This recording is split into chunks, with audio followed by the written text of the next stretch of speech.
Yo, yo, yo. What's up, boys?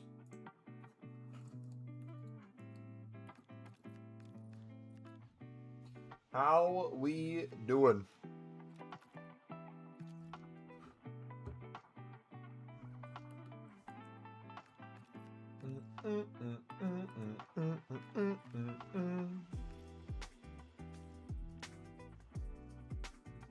Yo. S&D. Dude, I can't believe US lost to that super team, that Belgium super team. That's crazy.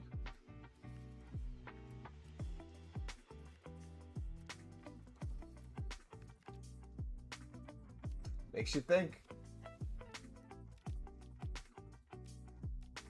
Alright, dudes, I haven't done any of the dailies yet, really.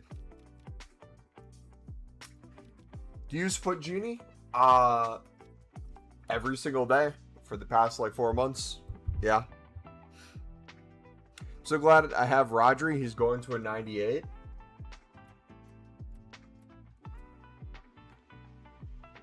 Big Spain versus France. Tough game. Spain win. Bench Mika again.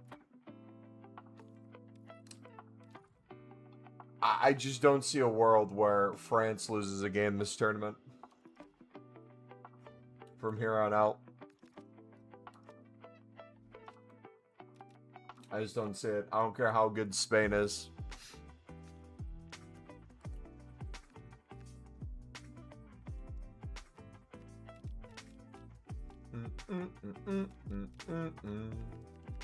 Alright, let's do only, what, 80 and above?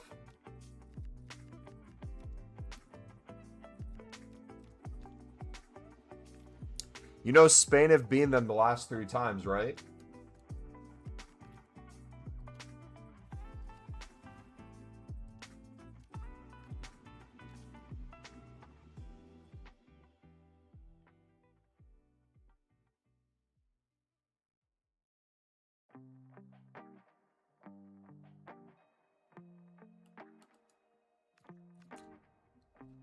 They could beat them 10 times in a row. France is not losing that game. Been selling +2 injuries for 500 by now? Are they that right now? How do you turn it off since sometimes I only want to use Pale Tools? Do I need to turn off the extension? You can do Pale Tools on top of it. That's what I normally do.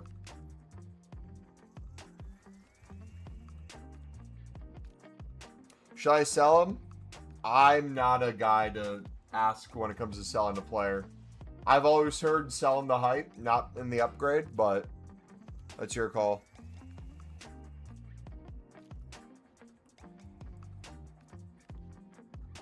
France's weak spot is the left back, right center back, and goalie. Maynard? AC Milan legend? No way we're disrespecting Maynard.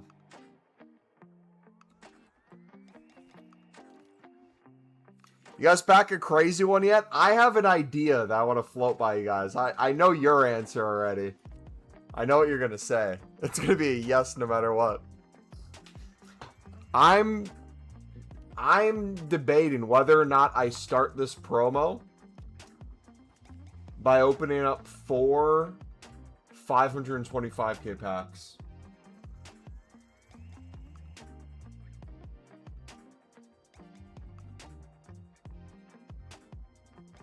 Thoughts?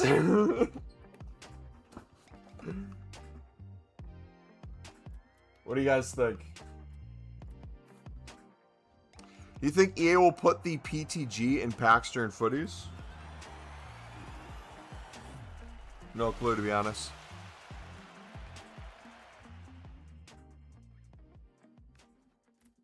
Argentina's best spot is official.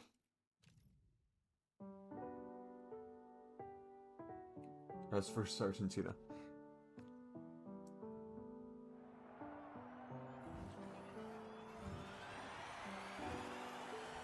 Is there a good icon pack SBC now? It's the same one that's been out. It's a place to put fodder. I wouldn't say it's good. Dude, are we not getting the quote-unquote exchanges back for tokens? Has there been any word on that?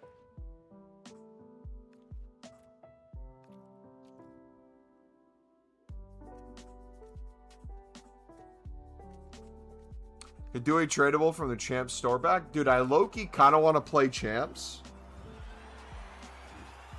And low-key you want to grind FUTTIES tokens. Because the rewards for those... low-key, I'm kind of glad that the FUTTIES doesn't have a good low-end repeatable pack. They have, for 10 FUTTIES, a 75 plus times 10, which is horrific. I don't know whose bright idea that was.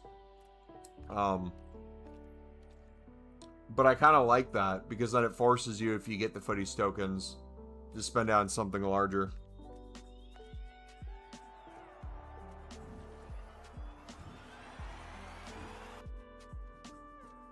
Yamal versus Dinya or Teo, long day.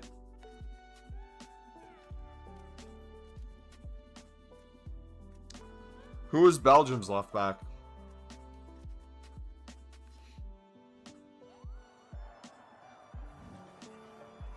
Which one yesterday is the first time playing games since Team of the Year?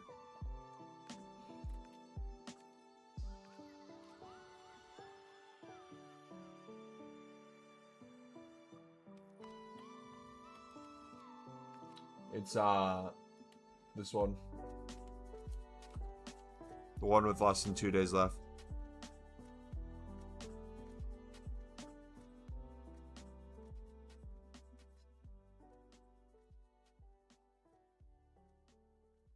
I'm gonna say this FUTTIES should an SBC promo only felt like special and exclusive and put the best of in packs.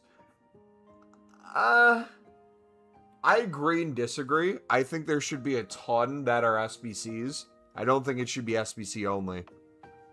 Reason being, especially when we get like the 85-20s, and especially when we get the best of in packs, one of the most fun times of the year is FUTTIES, card collecting everything. And that's including the 99 rated FUTTIES cards. So, biasedly, I would say I wouldn't want them to be all SBCs because they're easy to get. Fodder's not an issue ever. It's the packing them that makes it fun.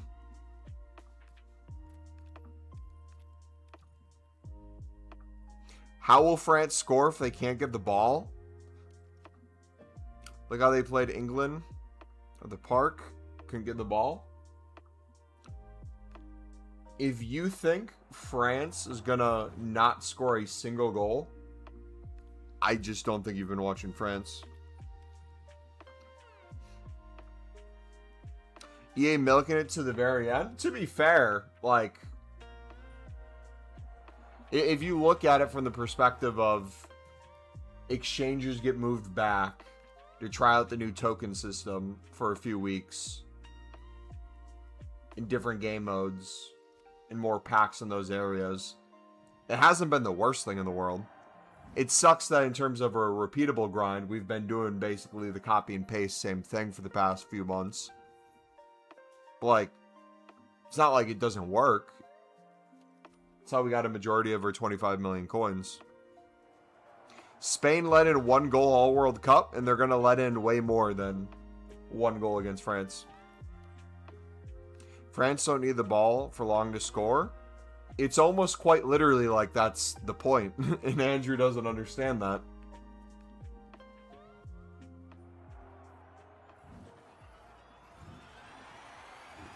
Possession does not win you a game. By that logic, US should have beat Belgium. They had more possession. Are you getting enough Team of the Weeks in your packs? Team of the Weeks aren't in packs, brother. What are you talking about? Team of the Weeks haven't been in packs. for months at this point.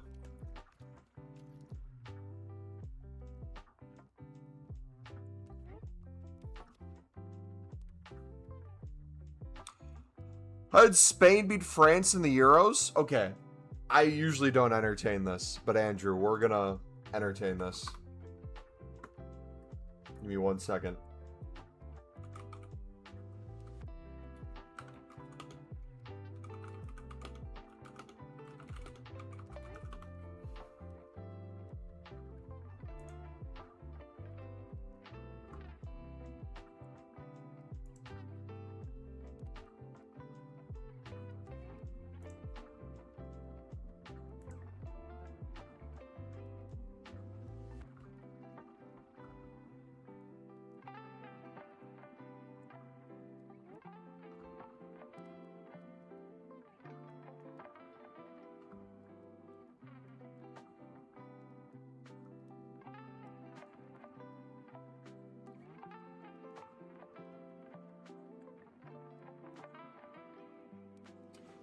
Wait, what was the final score of that game? When they played in the Euros? I'm blanking on it.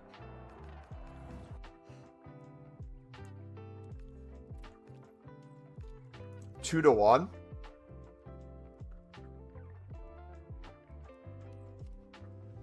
Wait. I'm looking at Nations League game. 1 second. You're talking 2024 Euros?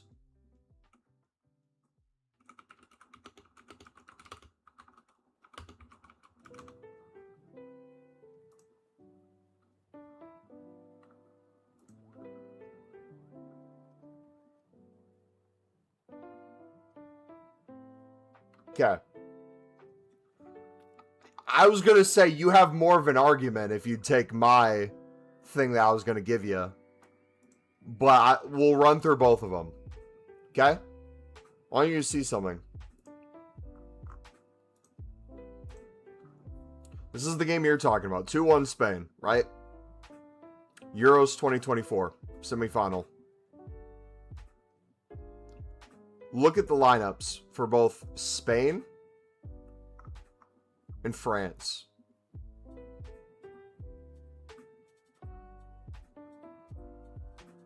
Some similarities. 100%.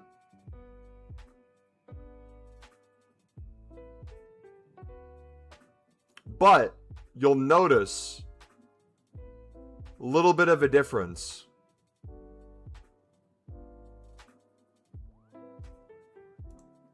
This is where you have more of a point. The Spain versus France. But this is where my thinking is coming in. I do not see Spain keeping France to 0 goals. You could make the argument it's going to be a close match. But this would be more of the expectation that I have.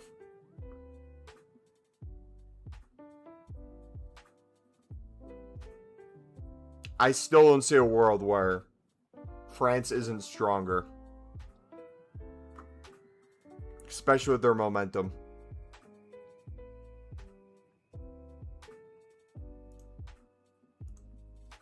I just don't see it. We'll find out.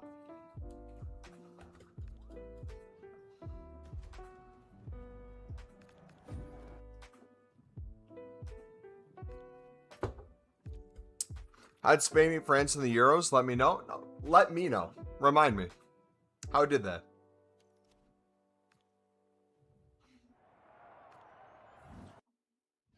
Isn't Mbappe injured too? I'm not sure the extent of the injury. I'm sure his leg would be cut off and he'd still play.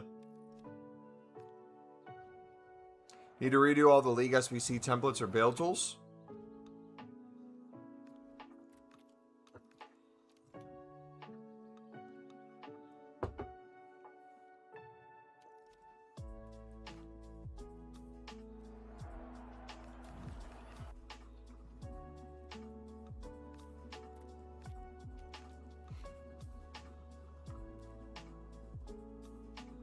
He had an ice pack on his leg. Oh my gosh. I think his career's over. Wait, did Fabrizio... Wait, hold on. I need to check Fabrizio real quick. Oh my gosh. Yeah, guys. Fabrizio just broke it. Breaking.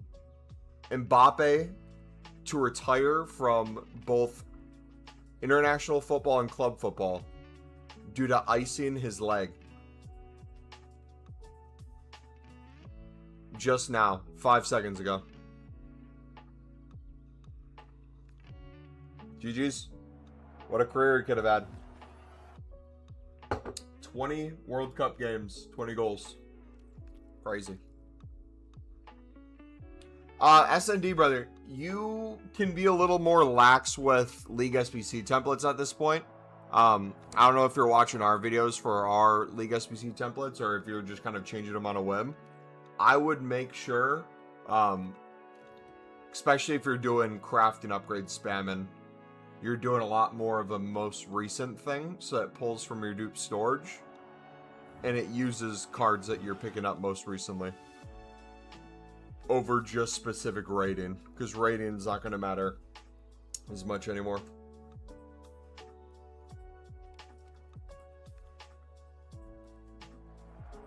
Holland might cook.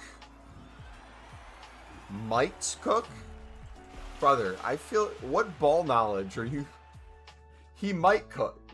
There's no world where Holland doesn't cook. The question is, how much will he cook?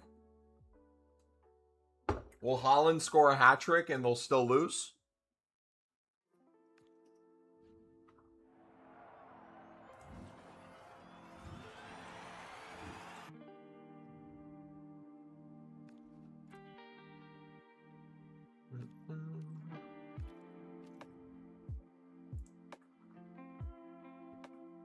Watching a video from you now 6 months ago and copying it. Okay, if you're copying it, I would use it, but use common sense as well to change stuff. Or just chill max and use Fujini.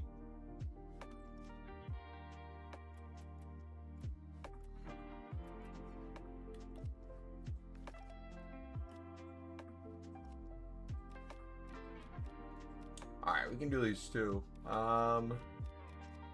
Let's us... I'll probably do those on Fujini, actually. Speaking of Fujini.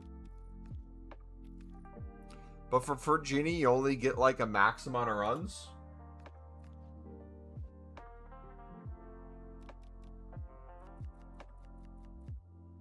Yeah. Probably do 10 League SBC runs or so for the free version, but why not pay a few dollars and make the menu grind even easier on yourself?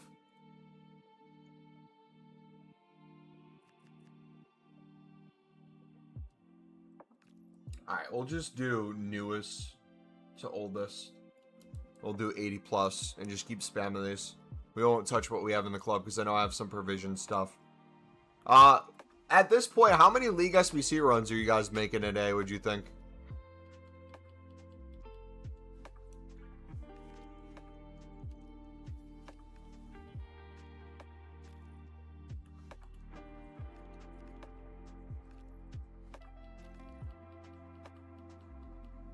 Holland drags Norway to win the World Cup. OMG, he better than any forward.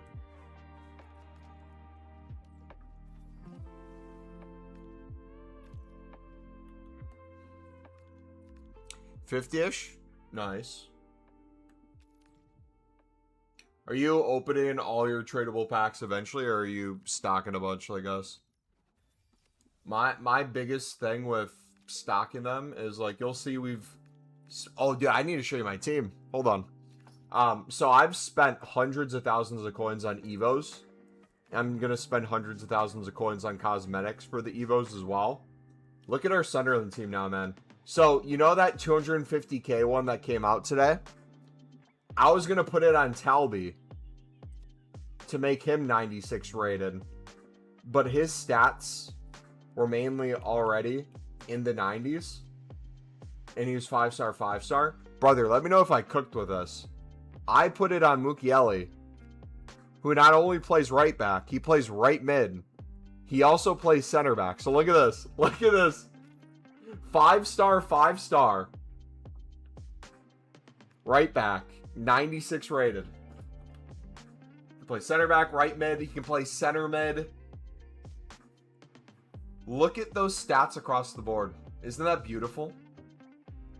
Free kick accuracy we got to work on.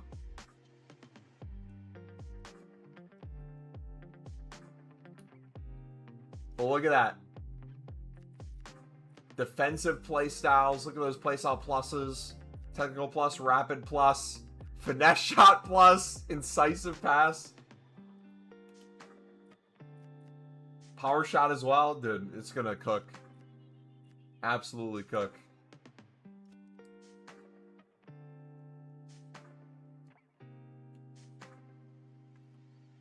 I'm excited. I'm going to probably do... Do we know what the FUTTIES Evo can be used on? I know it makes a card a 98. Like, I'm debating Enzo Lefebvre for it, but his stats are already crazy. I don't think that would do as much. Maybe we do it on Siddiqui to really get that shooting and passing up a little bit more. I don't know. Team's coming together really nicely. Usually we have my end in and Thiago Silva. Cheeky little Neymar sitting there. If Spain win, what will be your first response to me? I will apologize and give you a week off of me talking crap about Liverpool. I will say I was wrong. And I apologize for underestimating Spain against France. And Liverpool is... I don't think I can go as far as what I was going to say. I'd be too far. I would lose one of my favorite people in this community.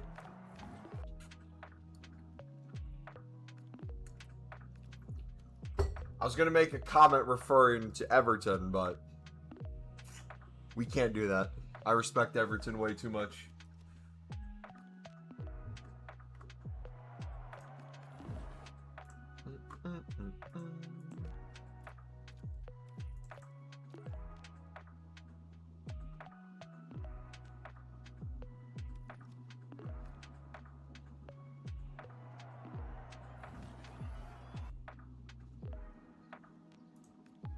Someone's level 24 already? They were level 24 yesterday in the new season. How, dude?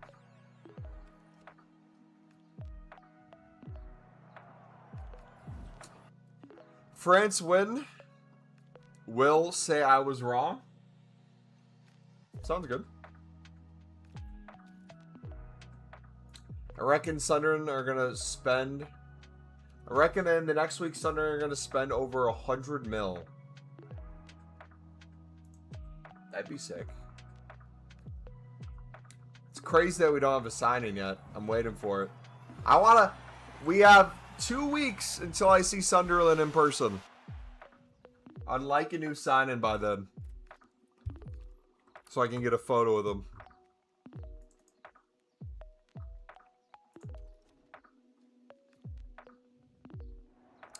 You know, if Argentina win, though, they won 4 trophies in 5 years, will be best ever.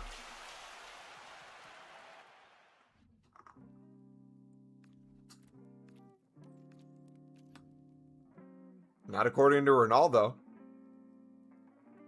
As Argentina won a Euros, it's basically the World Cup. If not, harder than the World Cup.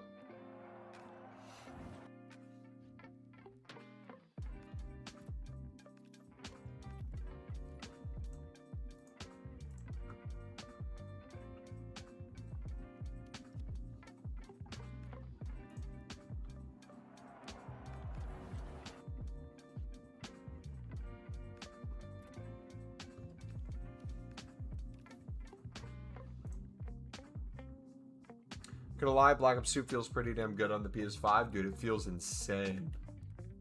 Literally insane.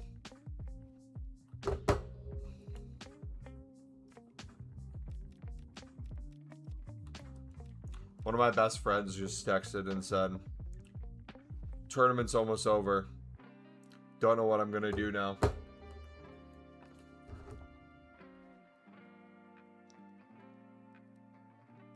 Pick a club team and support football.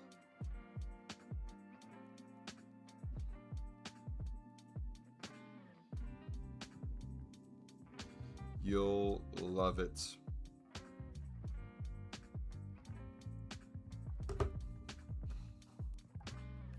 Purchase 3 FIFA games for XP boosts. Oh, do they actually? Is that a thing?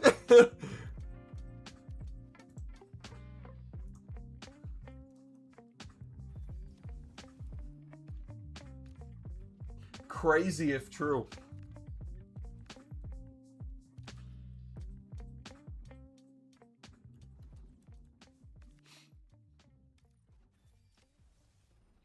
But yeah, dude, the tournament, honestly, the tournament's wrapping up way quicker than I thought it would. At no point did I feel like the tournament's been dragging on. Group stage was like, just like that. And it felt like we just had the round of 32. Now we're going to have the semifinals.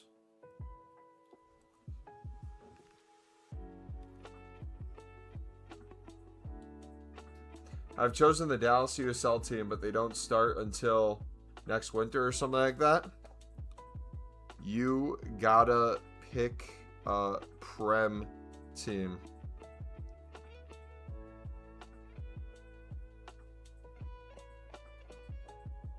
It'll be so fun. Have AI help you. Name a bunch of your favorite players or things you like in a team.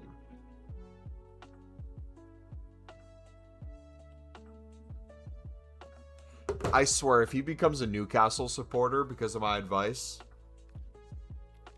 I don't think I can be friends with him anymore.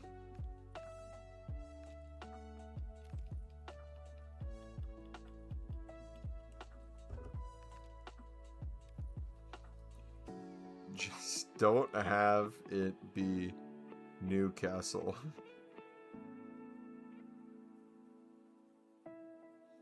I think Argentina will beat the Swiss in England or Norway. I think they have more of a chance to beat France than Spain, in my opinion. You think Argentina have more of a chance to beat France than Spain? You're saying?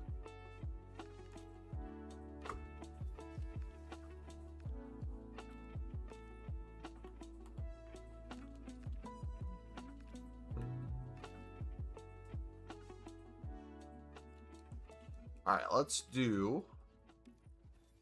I think we're good to do the rest of the dailies. Let's pop open the GD, boys.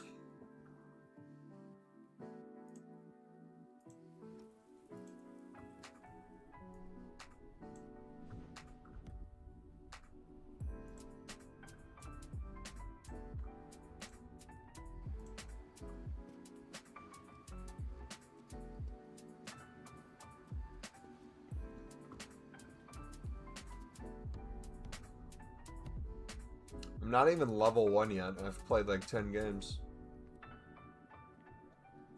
Yo, do I get the penalty kick game mode thing that you guys have been talking about?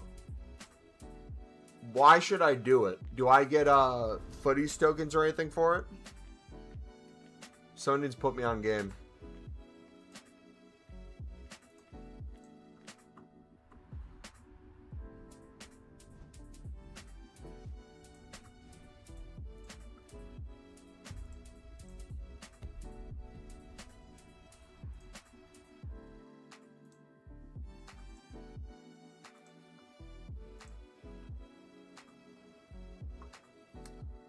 So you can do 88 plus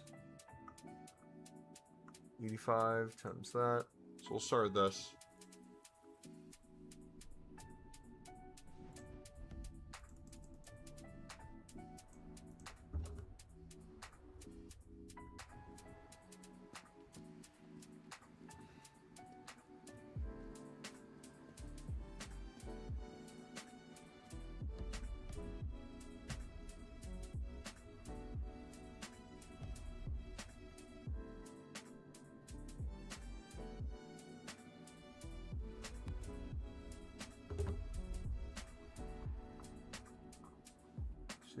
Who's the one to put in? Ahmed.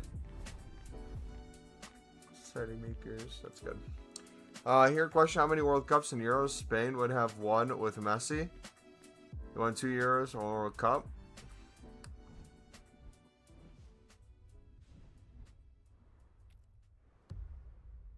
I don't even want to entertain those because I feel like that would be so unfair. That'd be disgusting how crazy it'd be.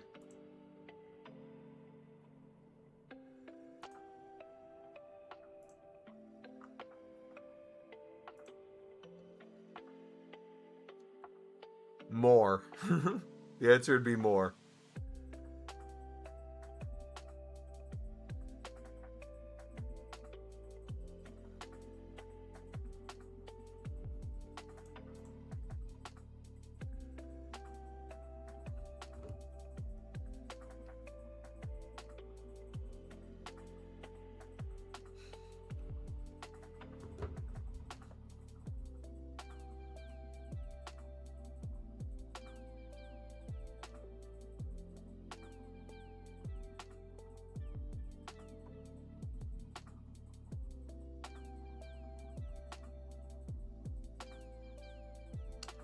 Tried to make play for Spain, but he loves Argentina. Were those the two countries he could have chose between? Or are there other ones?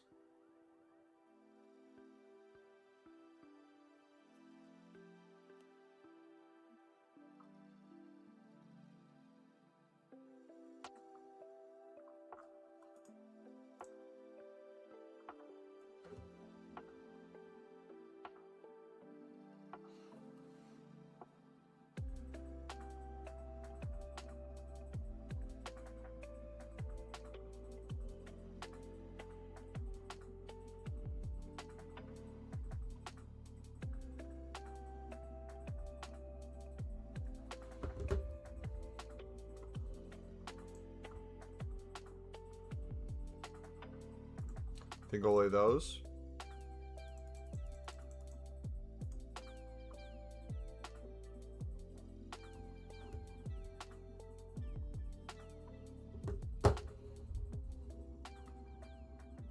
Alright, we'll open the summer tournament ones. We should have this clear.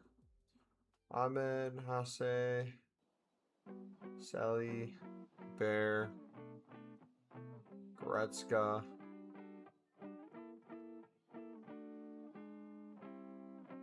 Bear, Reamer,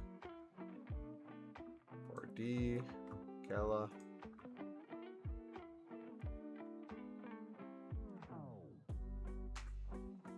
Assuming you meant to say Higuain.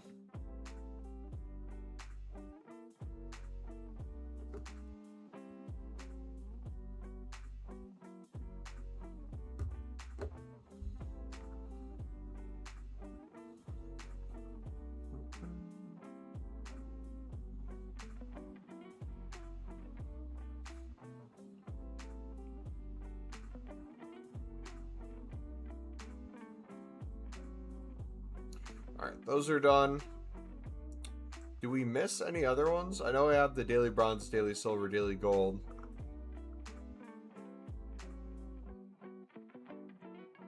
Oh, did we not finish the 84 tons?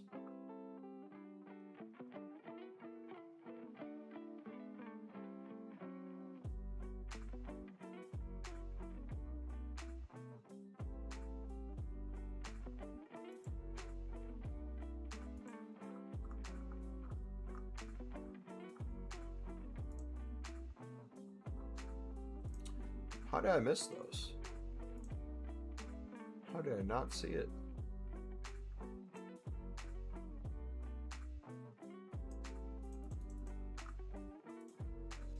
Martinez isn't even worse, but got 2 Copa and World Cup.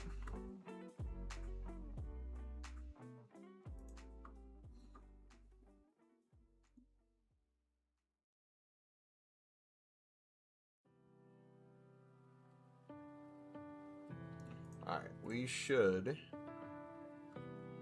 be extremely clear now.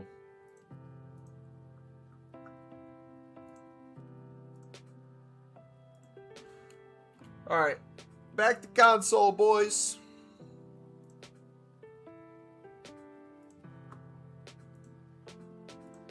Alright, we'll do...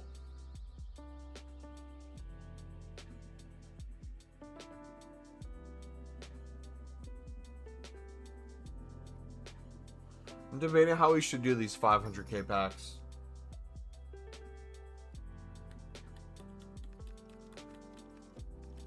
We'll, if we can get to 10 likes, boys, we'll do... If we get to 10 likes, we'll do all the 525k packs. All 4 of them.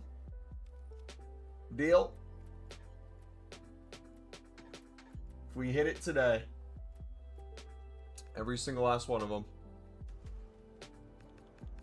See Messi dribble past a few, then cross to Martinez, who hit the ball with his face and goes wide.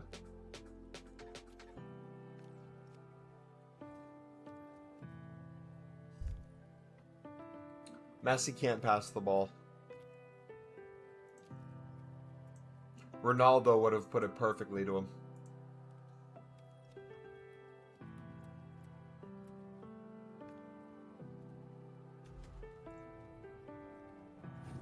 Striker, English! Is that Harry? Oh, he's not even a card. Who we got? Ooh. Pavlovich.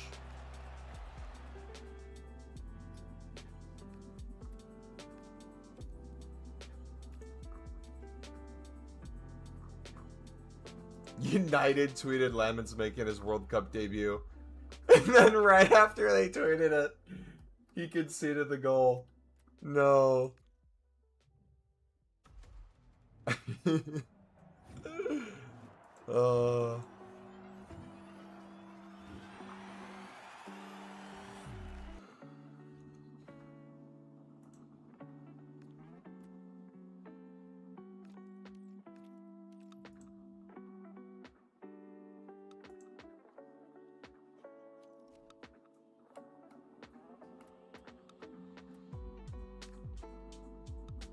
Alright, another one.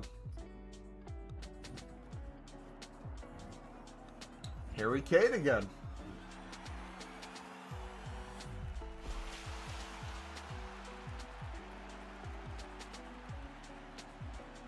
Oh, is that...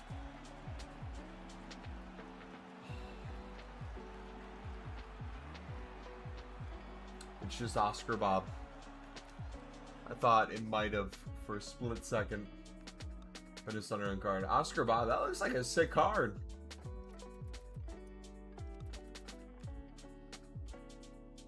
Love that's not even 40k.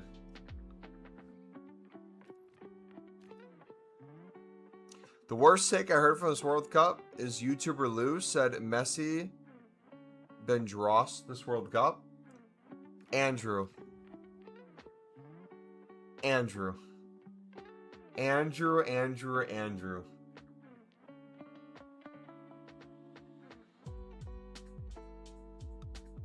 YouTuber Lou. YouTuber B. Lou. Reaction rap video, former Division 1 football player. Literally known for just tweeting the same scripted meme non-stop about the World Cup is the worst tweet you saw? Brother.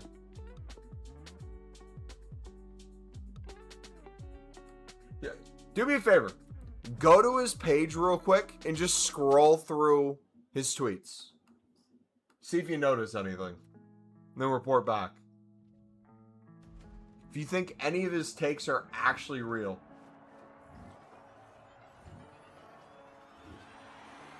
You're selling them for 1,000? Dang.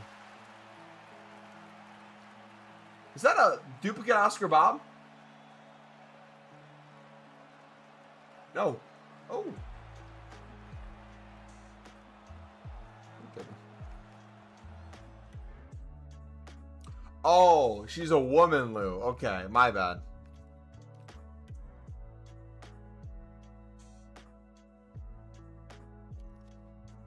Doesn't play like that for us. It's hard coming on cold as a keeper.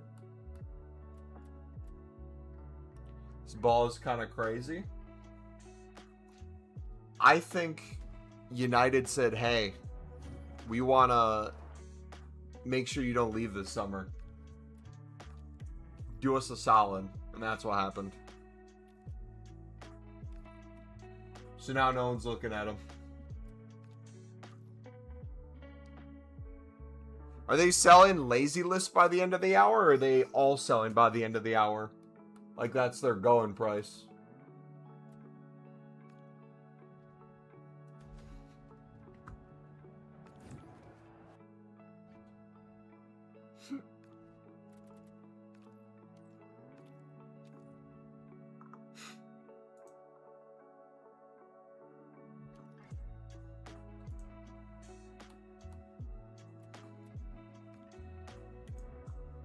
That's why we save those things from Jumbo Gold Packs too, by the way, boys. That's the benefit you get by club stocking consumables instead of quick selling them.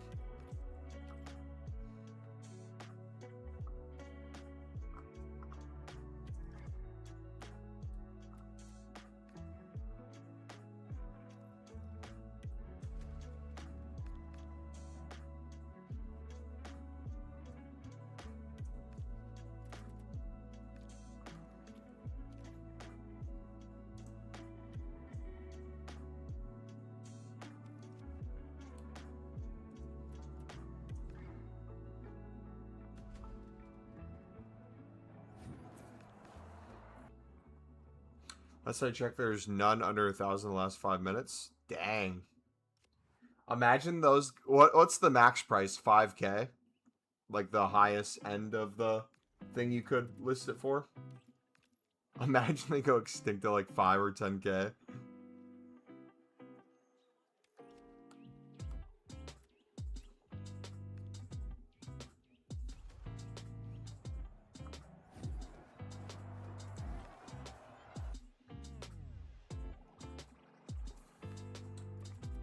I don't even have social media anymore, just YouTube. Isn't YouTube social media? Or are you saying besides YouTube as a social media platform?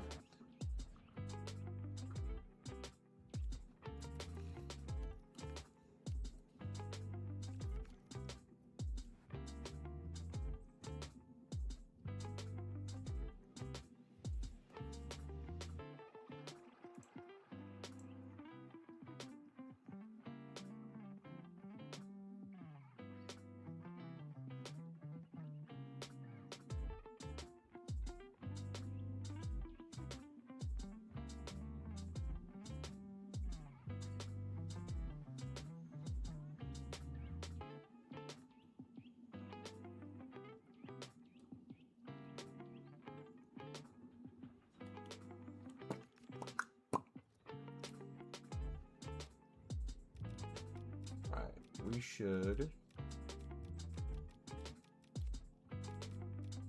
make a bunch of 2 of the week upgrades.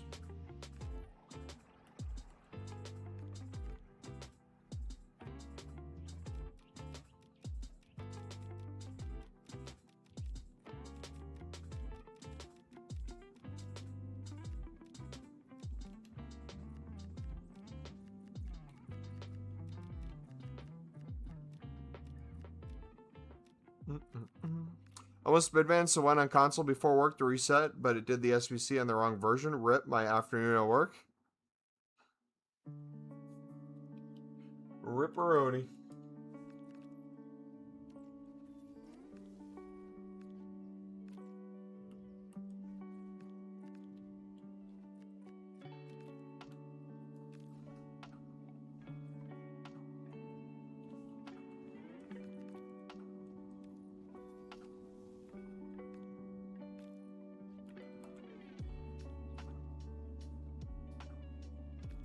Oh, we're not ignoring position? Whoopsie. Gotta fix that.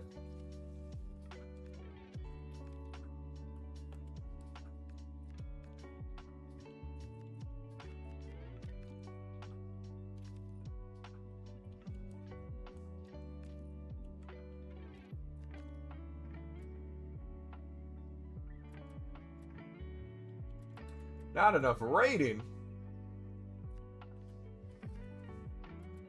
We gotta up it again.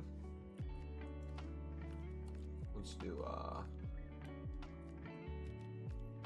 maybe go up to 86s.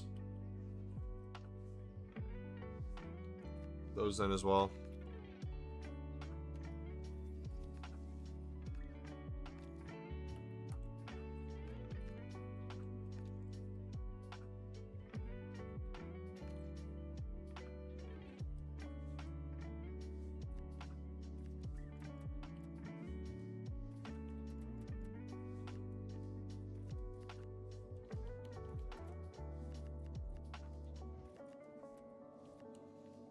Ba-da-boom.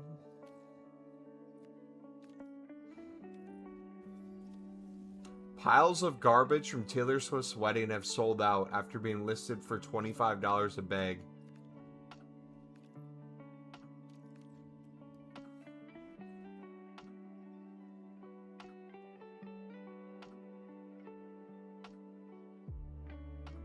Doesn't surprise me. That's crazy though.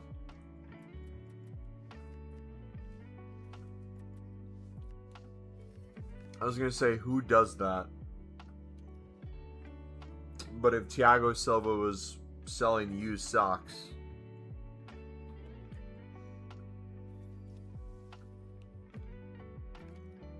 $100, maybe up to $250 is the most I'd go.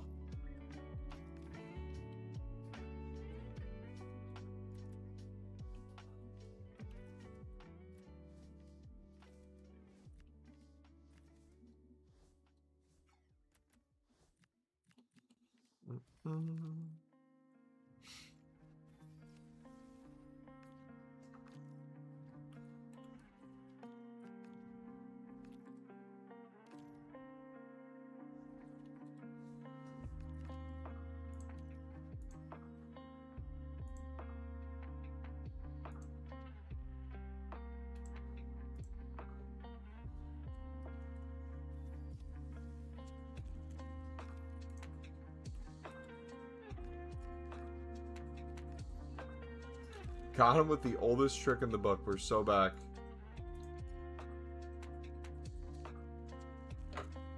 I haven't played Zombies yet. I'm looking forward to that.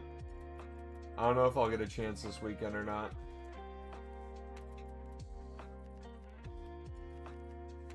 Also, we got to figure out, am I going to play Black Ops 1 or Black Ops 2 Zombies first?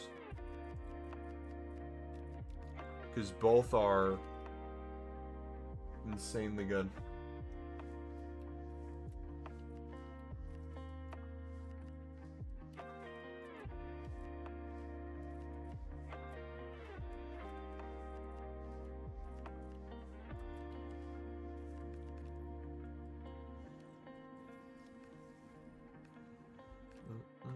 Brad Pitch doing a successful hate watch of Belgium. Lovely.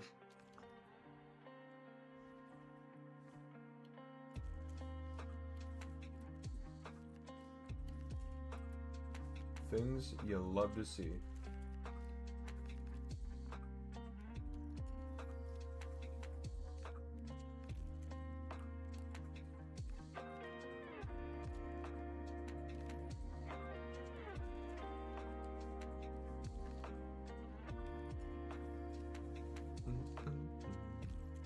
Alright, I think I'm good after this one. We'll start spamming again. I just realized I don't think I opened my 8410s. Did we finish those?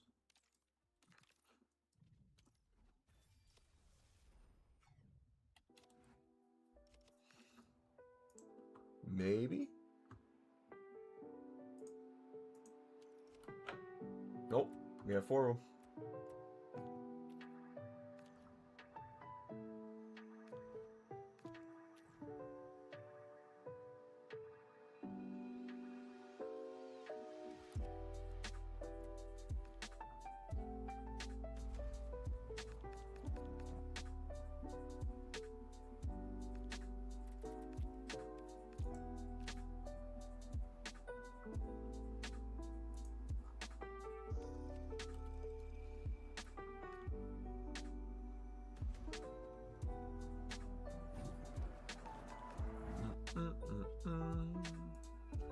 Boom, boom, boom. Look at all the dupes we still have.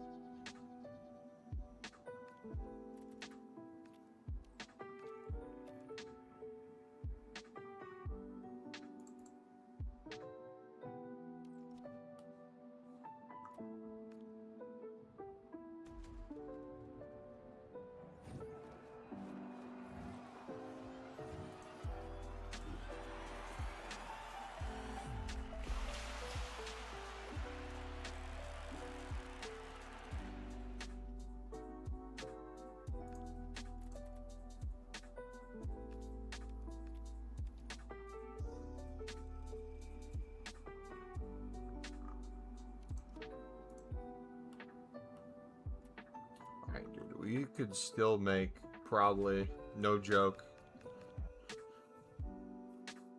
like another, I don't know, if we recycle League SBCs, it's endless. But like, with just the amount of packs we still have and stuff in the club, I could probably make another 1,000 to 2,000 crafting upgrades, which is crazy.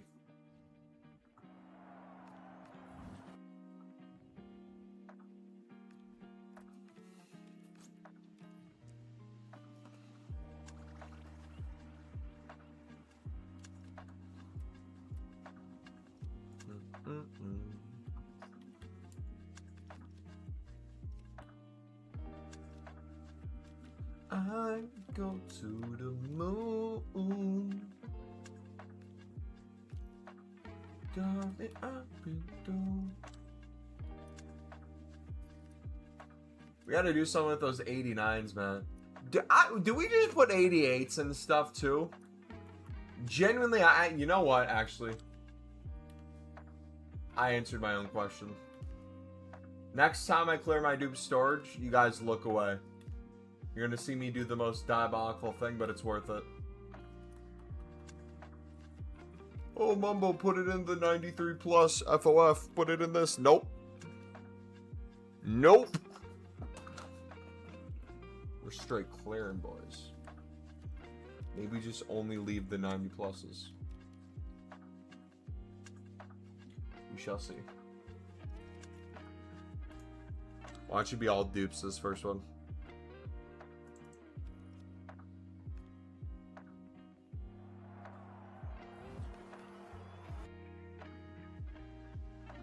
Oh, no.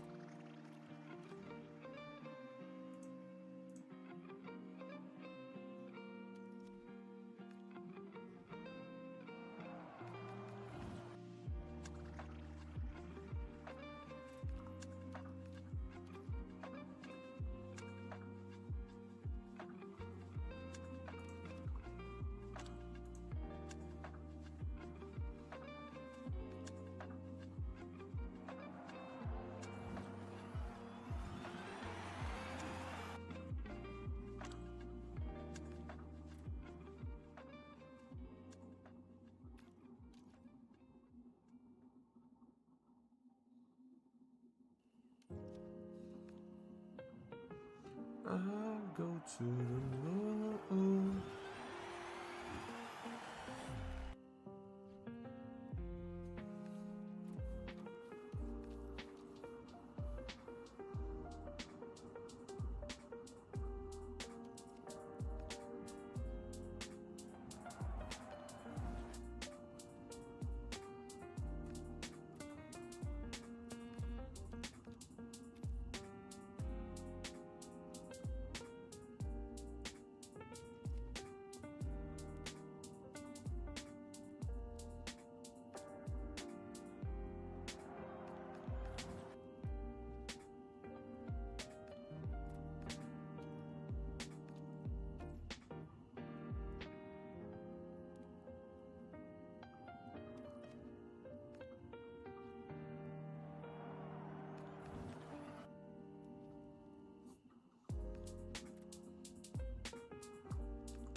generational meme. Do you see the little kid crying?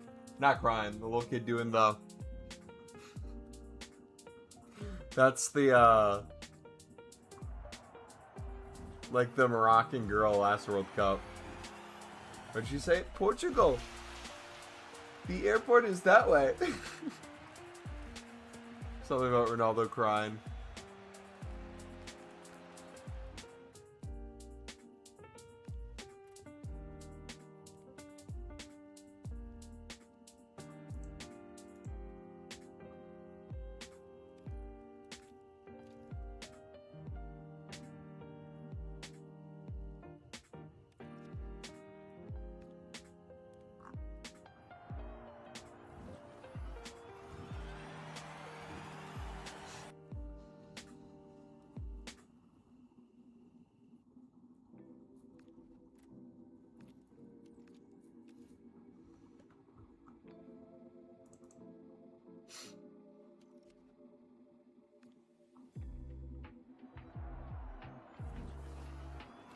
So he lied about tokens being carried over. Fantastic. 2K tokens are wasted.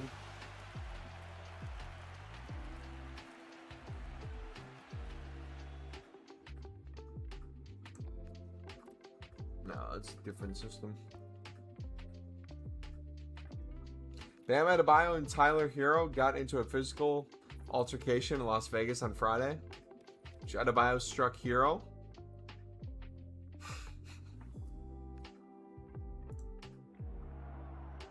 I need to see video of it. Please.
I have to emblem editor going just as expected.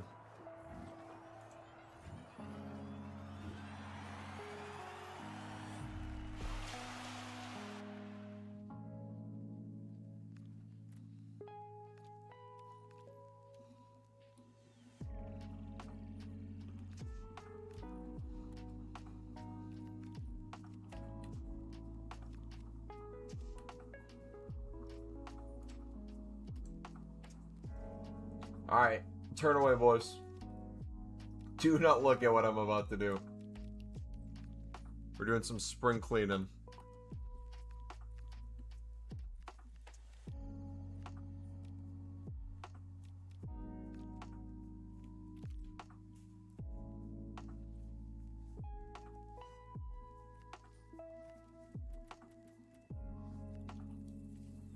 Boom, boom, boom.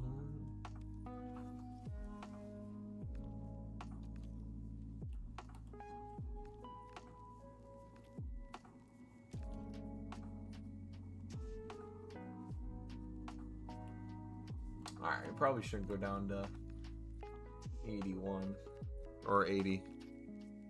We'll stay 81 for now. Wait a second, we can literally just...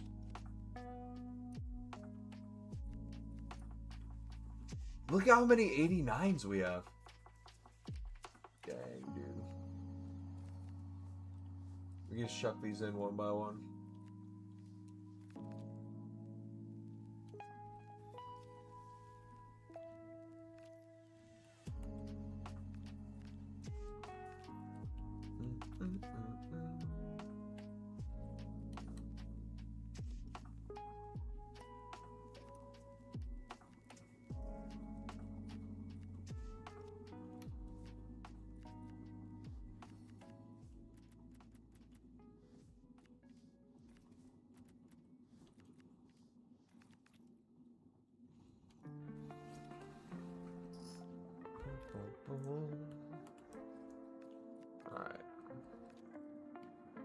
pop those in. Wish they changed this to just an 83 rating. That would have been so nice.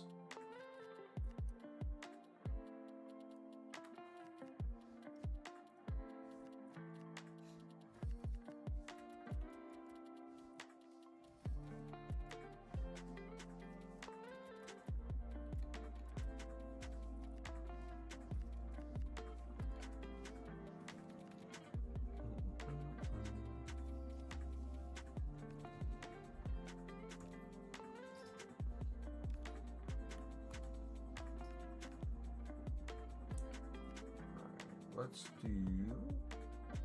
Should we bump it to 82s?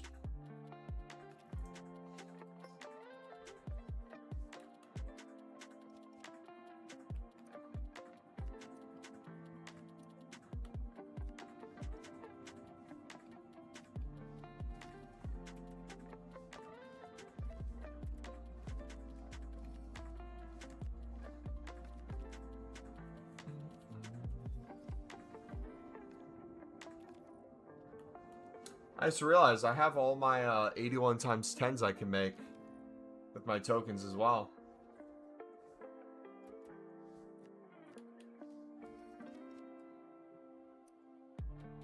Mumbo, I thought you'd be playing Black Ops 2. Guess what I'm doing right when the stream ends, brother? It'll technically be Black Ops 1 first, but...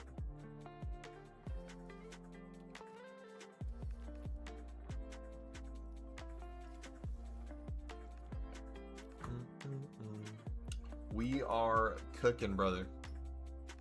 Cooking.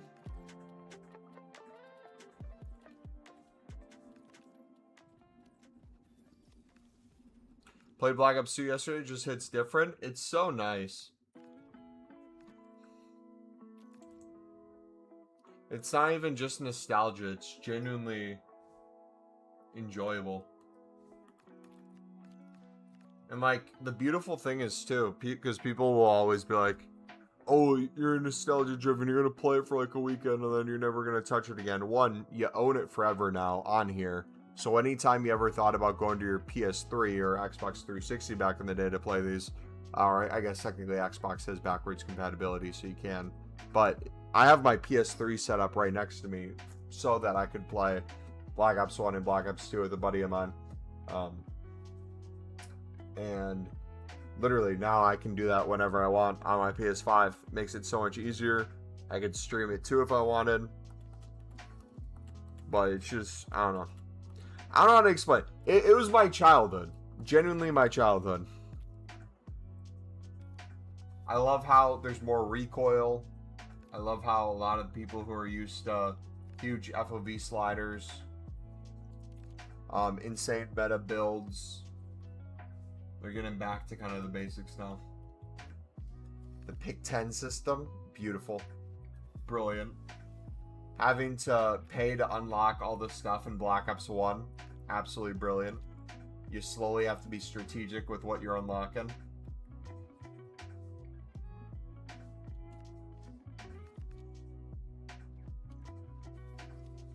The only issue I have is I don't know how I'm going to balance it all. Because there's Black Ops 1 multiplayer and zombies. Black Ops 2 multiplayer and zombies. I've played both multiplayers. I haven't touched the zombies yet. And even when I touch the zombies, I don't know what I want to play. Because it's all there. Problem with the PS3 version is that it's basically unplayable with the hackers. The PS5, I'm pretty sure they have removed all the hackers, which is absolutely fantastic. Yep, they absolutely have. They even upped the specs a little bit too. Both Black Ops 1 and Black Ops 2 are playing on 1080p. And people are complaining that it's not 4K, but I mean, you're not playing it for that. Or at least I should say I'm not playing it for that. Other people might not like it for different reasons.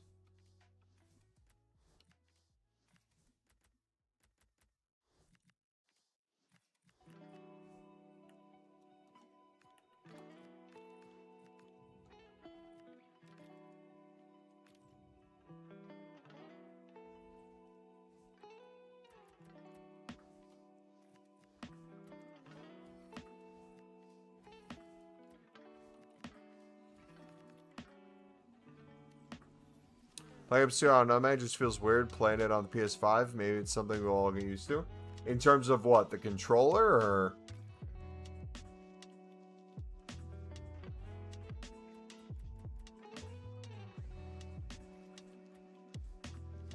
Or what?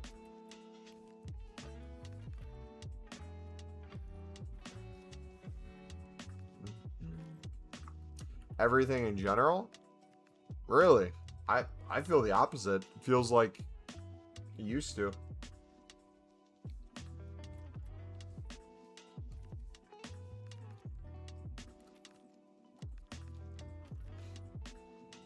Dude, literally all lobbies I've been in so far, majority, I would say a little more than half, so majority, have had their mics on, which has been amazing.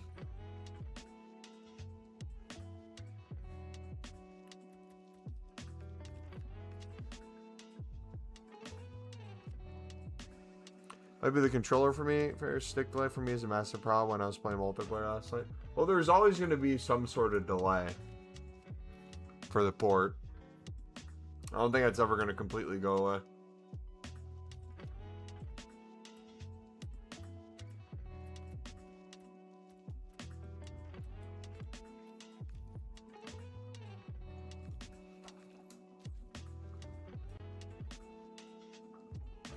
Same thing with like Black Ops 1. Black Ops 1 is the early on Black Ops, so it's pre-patch of the snipers. So the hit detection boxes are just like what they were towards the start of the game. And like you'll have the same connection error where like it unplugs the Ethernet thing on the screen. But hot take, I actually don't mind that. I kind of, in a way, prefer it. Because it means people have to hard scope a lot more. You can still quick scope, but it's going to be a lot more random. But specifically for like the Ethernet thing popping out, that was literally my childhood, seeing that all the time.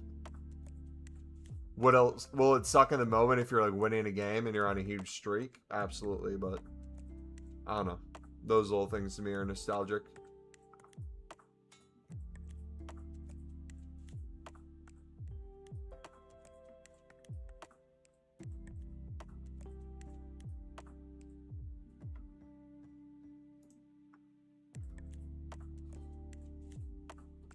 Hello, Mumbo. Hope you're doing good. I'm doing fantastic, brother. How are you?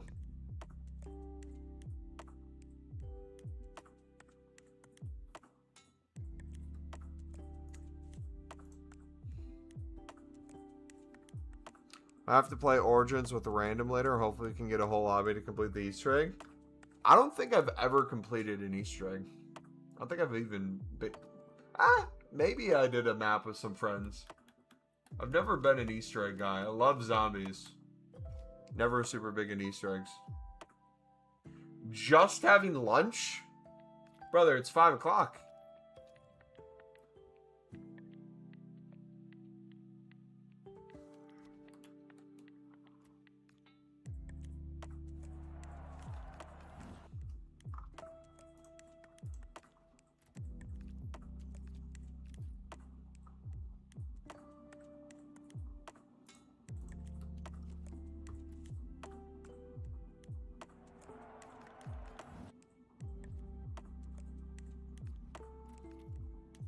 It's 11 p.m. for me. 3 p.m. there. Why did I think we were the same time zone? That makes a little bit more sense now. In general.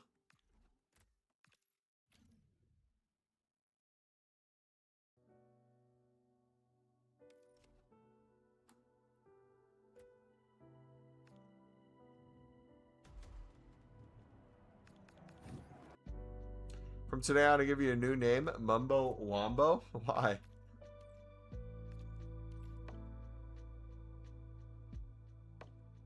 $5 p.m. would be mad eating lunch. Yeah.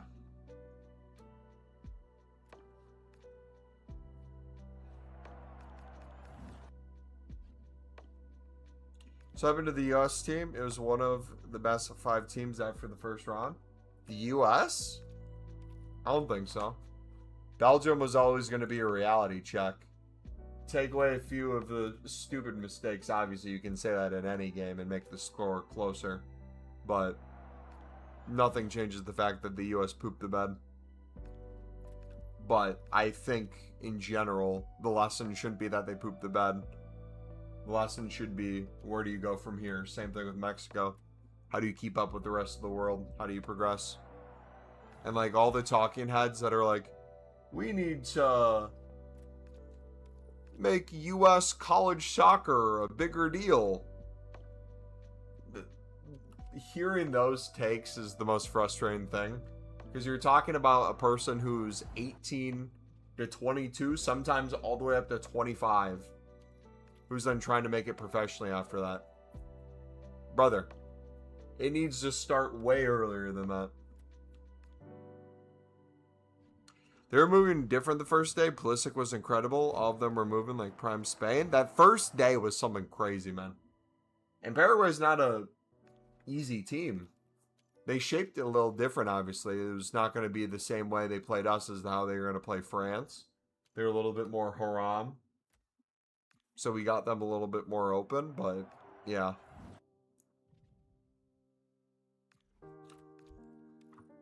Disappointed.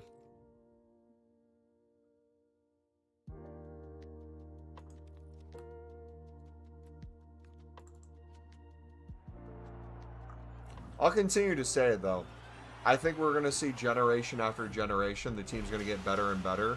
This isn't like some golden generation, or the last one wasn't a golden generation. It's progressing. You just don't see it as fast. But you can accelerate all that even more if you widen the scope with youth football.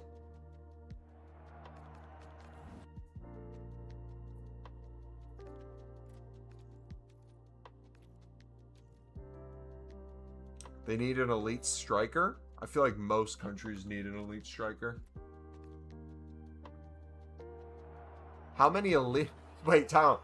How many elite strikers are there in the world currently? How many, not like wingers who can also play striker, out and out strikers? How many are considered elite? And who are they? Harry Kane.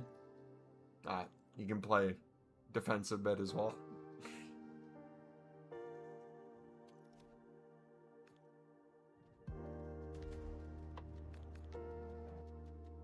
Yeah, they played way better too. If they would have played the way they did that game for sure, it would have been a different story. But, I mean, just look at the Belgium game in general. Like, what were the other takeaways? Obviously, we had the stupid moments. Dumb goals conceded, but we were literally playing afraid. Every single pass was under hit or over hit. Captains look shaky. Veteran players look shaky. I've never seen something like that before. Tyler Adams was getting sandwiched. Serginho Dest went from literally Cafu to a nobody in the span of 2 games.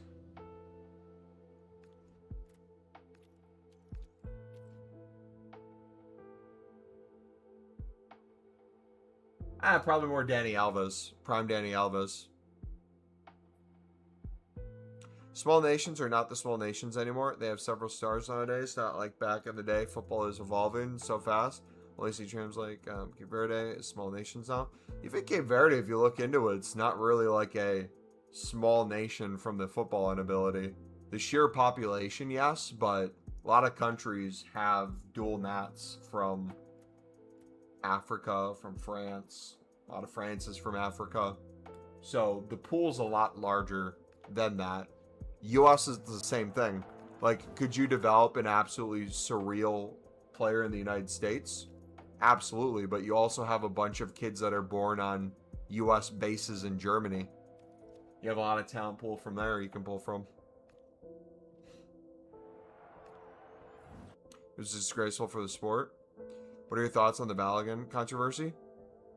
What part of it was a disgrace? I think every part of it was a disgrace, but I have an issue with people only seeing it as a disgrace in one thing. I'm curious to hear your take, though. Mine is every part of it was a disgrace. It was a disgrace that the U.S. had to go down to 10 men for something that wasn't a red card. It was a disgrace that he got a red card when they illegally reviewed it. They went to VAR, and if you go to VAR to check it for the red card potential play, you cannot use slow-mo or single frames to judge it. It has to be played at full speed. They didn't follow it. They broke protocol, and they still gave him the red.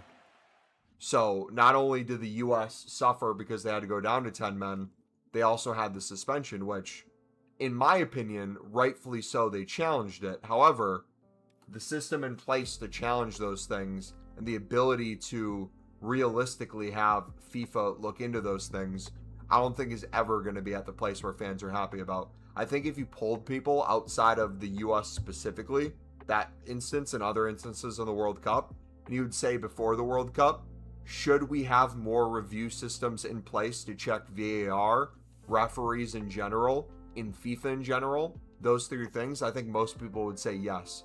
They'd probably want to know how it's implemented, but they'd probably be on board with challenging FIFA more and stuff.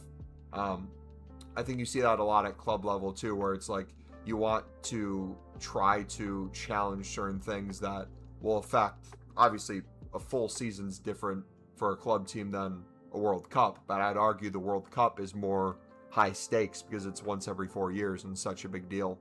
But no, so I think it was a disgrace that it got overturned because that's then unfair to both the United States when it comes to training. They should have, if they were going to overturn it, the way to do it would have been the next day or the day after that. They waited until basically 24 hours before the game to make a decision. So the U.S. had to train all week without knowing whether or not they'd have Balogun. Belgium had to train all week, assuming that they weren't going to have to play against Balogun. He didn't show up anyway, so it ended up not mattering, but that's unfair to both teams. Belgium even more so. But then outside of that too, it sets the other precedent where it's like, okay, well, realistically, no red card call is going to be the exact same. You could have similar instances, but what happens when a call is potentially overturned, or in the case of, what was it, Kwanzaa for England, they up it to multiple games. If it gets checked and not cleared and it goes up to multiple games, can you suspend multiple games? Like, Balogun still has to serve as a suspension, it's just not now. Can they do the same thing for England? What would that look like? So, in that sense, it's unfair, but I put more of that onto FIFA than US.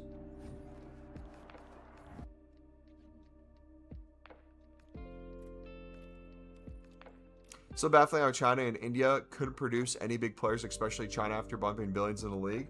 I would argue China did it by the Saudi model, similar models of just spending a bunch of money to mainly get people to the league. If they would spend a majority on that in terms of developing people in their country, I think it would go a lot further. I'm not saying that China didn't do that. They definitely did to a certain extent, but it wasn't as much as they should have. India, I thought, would have a chance potentially during COVID. I don't know if you guys were around long enough. We used to watch the Indian Super League during COVID because it was one of the only leagues that was still playing. They'd play to empty stadiums, but a lot of those bronze cards you'd pack, all the Indian teams, similar format to the CSL and other leagues where you would have a quota of how many of the nationality you could have.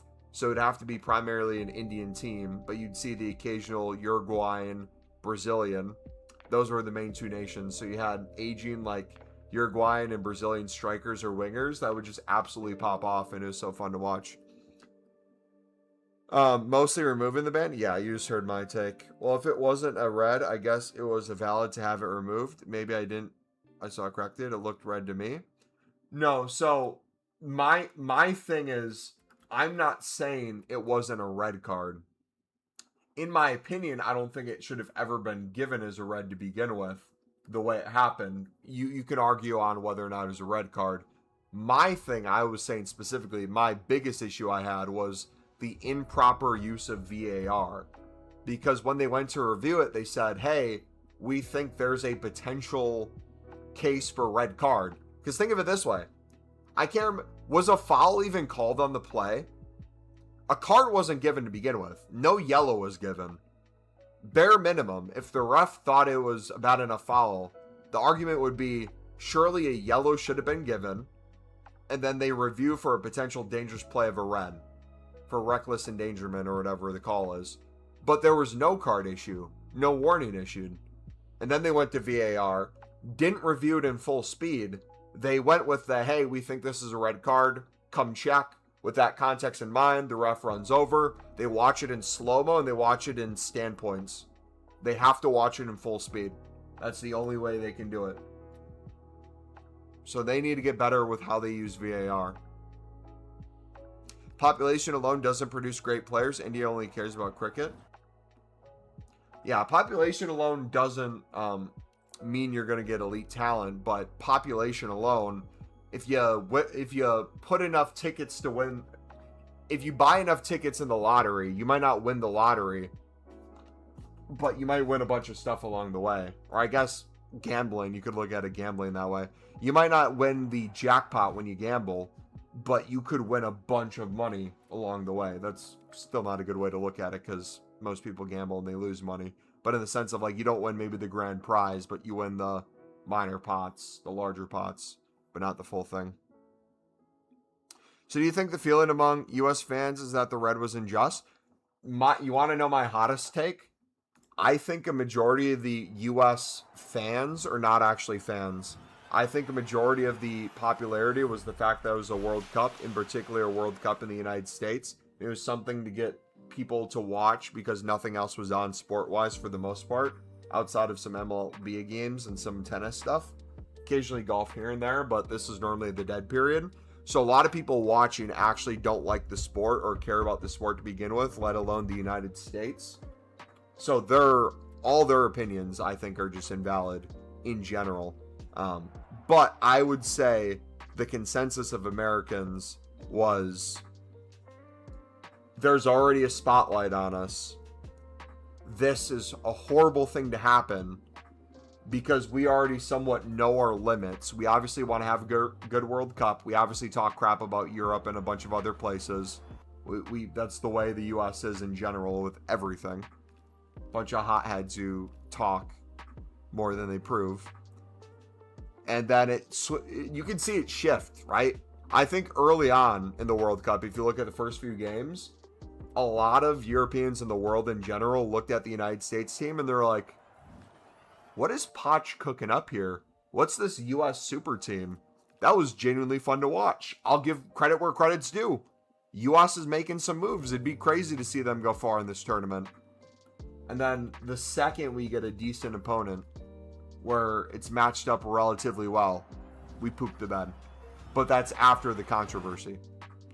So it's like the one thing you didn't want to happen was have the world turn on the U.S. We essentially went from the underdog to the privileged child who's corrupted as a country alongside of the corruptness of FIFA. But, like I thought would happen too, that's the headline because that was the game that happened. Then no one talks about it after that. So it's like any situation, you wait it out more than 2 minutes, no one really cares. People will say they do. Some might.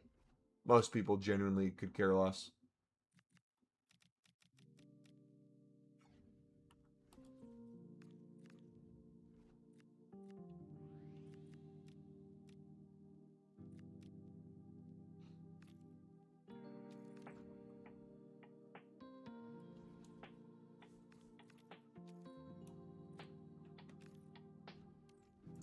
I need to pee. I'll be right back. Baby.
have glass over here? I do have glass over here.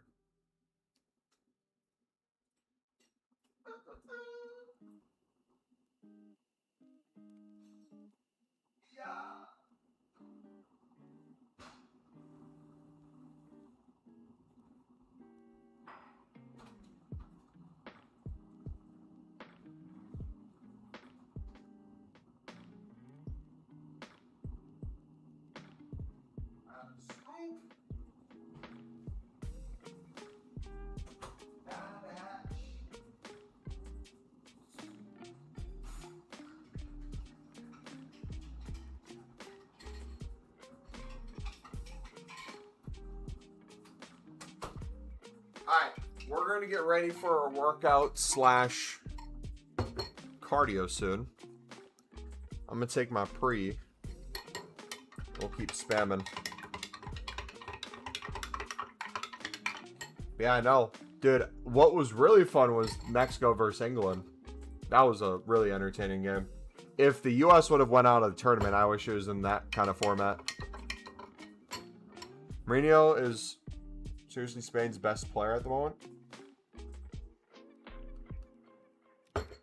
He's so consistently impactful would be the way I would word him. I feel like that fits perfectly for the kind of profile he is.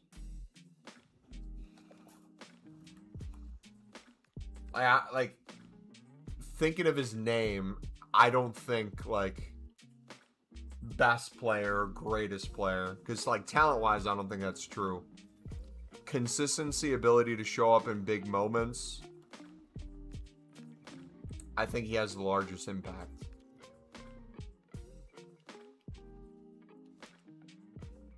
Where do you play him? For Arsenal, though? That's a great problem to have, right?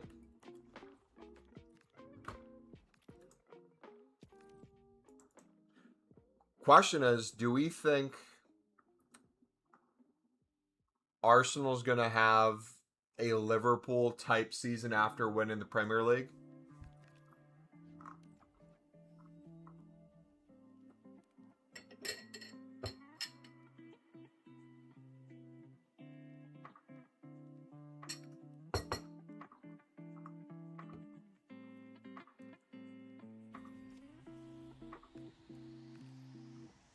By that meaning you spend a lot and you underperform greatly. The rule change will hurt them? What was the rule change and how does that affect them?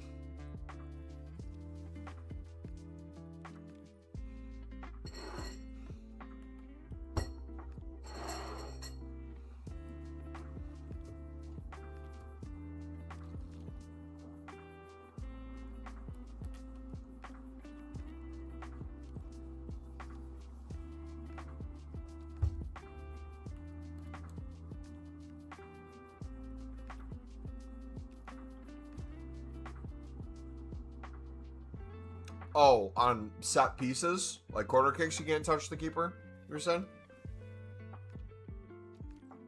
I thought it was some financial thing.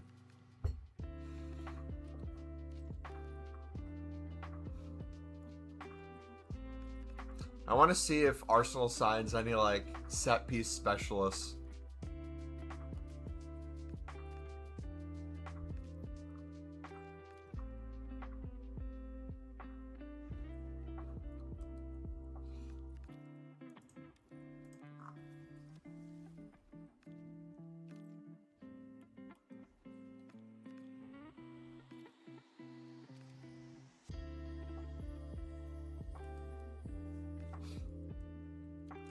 Bum, bum, bum, bum, bum, bum.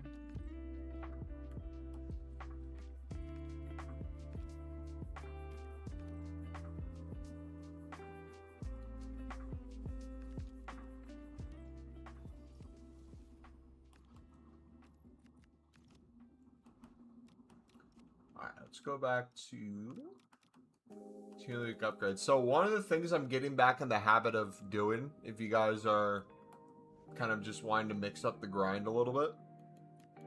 Not that, like, I'm necessarily getting bored because I still enjoy the grind. I just don't want to do it as long. I have all my tradable packs, hundreds of them, probably almost 1,000 tradable packs now. I have hundreds of craft and upgrades that we have at any point and we continue making. We're still doing like 25 to 50 League SBC runs a day. But to like clear my dupe storage consistently and just not have to worry about putting FOF cards in, if that's something you want to do, or just in general to like be ready for other stuff that comes out, I'm slowly building up Team of the Week upgrades. Now you might ask, like, is it worth it to do this? Should you just wait till you pack an FOF, especially if you're not doing a crazy amount of daily stuff? Yes and no. I'm starting to think long term in terms of what could potentially come out, and this is where my head's at. Coins will still have over 25 million with all the packs we have yet to open. That's after doing hundreds of thousands of coins worth of Evos. We'll have millions of coins that we spend on promo packs, but we'll still be set in terms of coins. Fodder is extremely cheap and we pack an unlimited supply of it. We don't really need that. So getting rid of higher end stuff, especially if it's filling our dupe storage, if we can put it into something like a Team of the Week upgrade, makes sense. We don't have to worry about submitting promo cards, obviously, if we have Team of the Weeks. But my main thing is if we start stacking these, not necessarily opening every single one, but if I make hundreds of Team of the Week upgrades, by the time Footies comes around, if we get something like an 85-20 or anything in that sense, where you need a Team of the Week, Team of the Season type card, we have a bunch ready to go. We can sit there and spam a lot easier. Less steps that we have to get ready for. If it happens to be the case that exchanges come out, right? And fodder gets super expensive, and even though it'll be still very easy to get fodder, if we didn't need Team of the Weeks for anything else, bonus exchange packs. So we're just kind of getting ready for anything with it.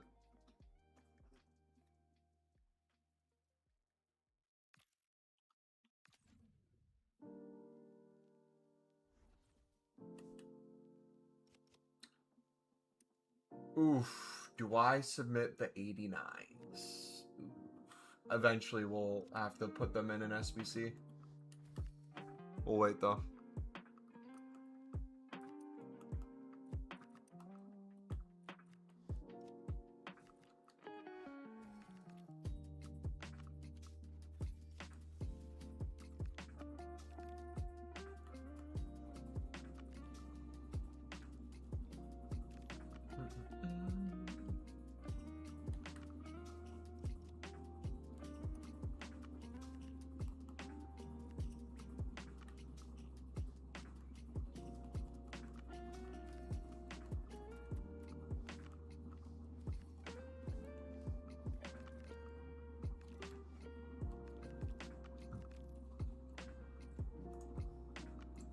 Also, too, we won't be live. Saturday we'll be gone. Sunday we'll be gone probably as well. Monday we have football, so I'll be gone then. So the next time you'll see me is most likely Tuesday in terms of a stream. But we'll have some, hopefully, videos go up. I want to make one for tomorrow for kind of like what I'm expecting to be the next level of mini grind. What I'm doing, what I'm getting prepared for.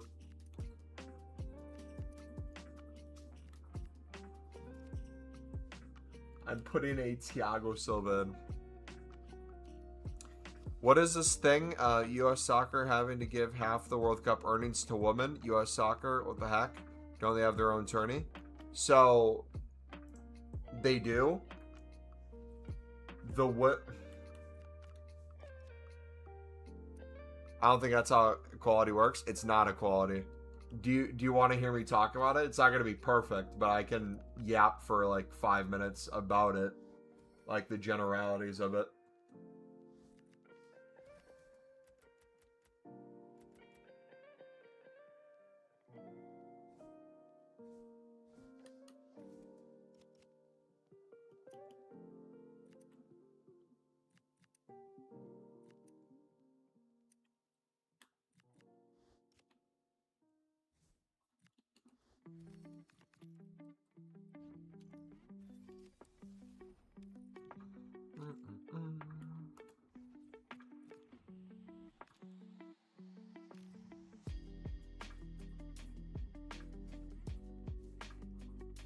No, they're upset. I think they want to draw. Okay, so I'll kind of simplify and then go into different areas. So in general, if you take the Women's World Cup, right?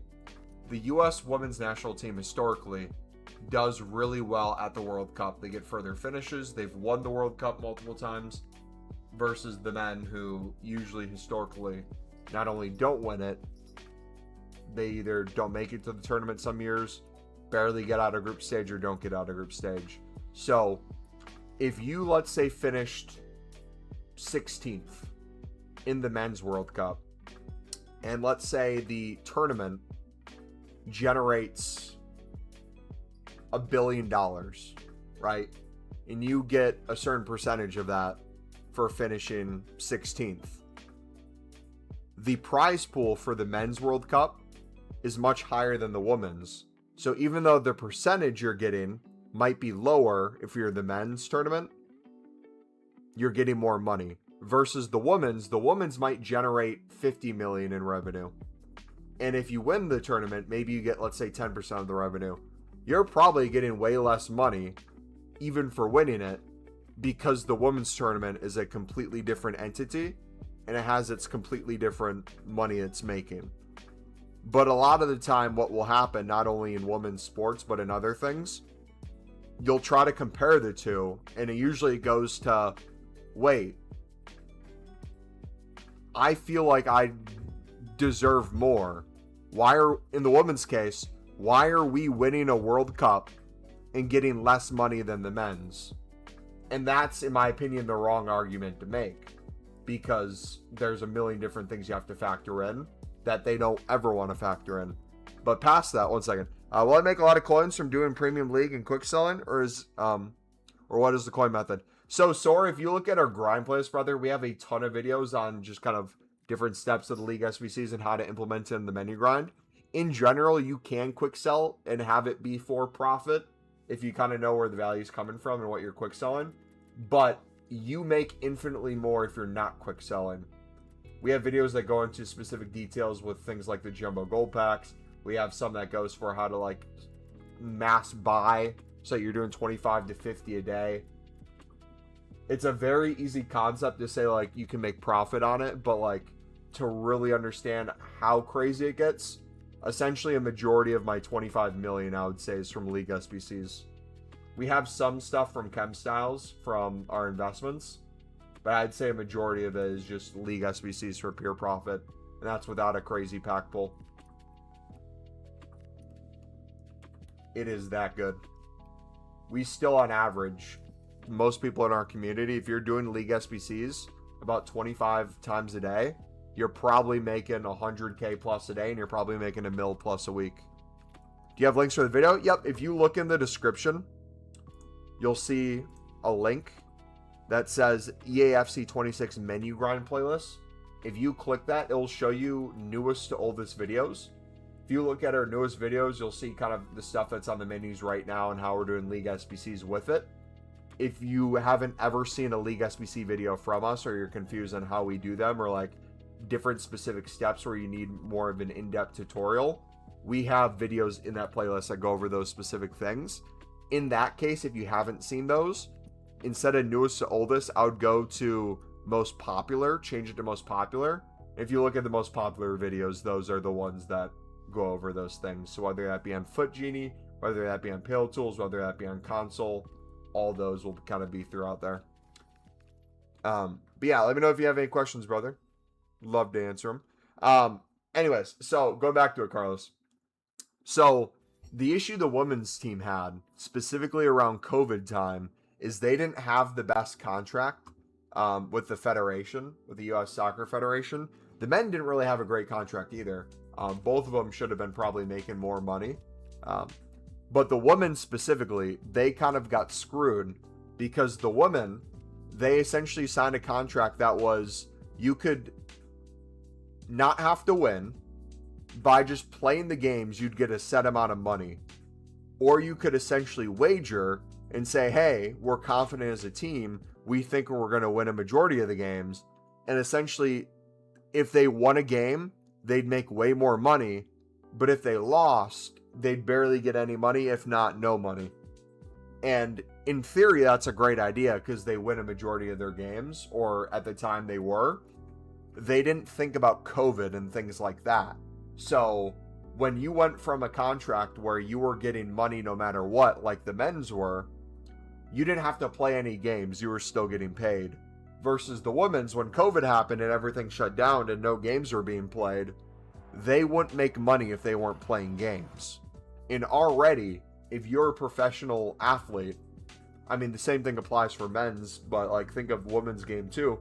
If you're a men's professional footballer and you're in the Premier League and you're on a huge contract, you're set for life most likely. But if you're playing non-league, you're barely getting paid. If you're getting paid at all, you're probably working another job too. You could go up the pyramid quite a bit.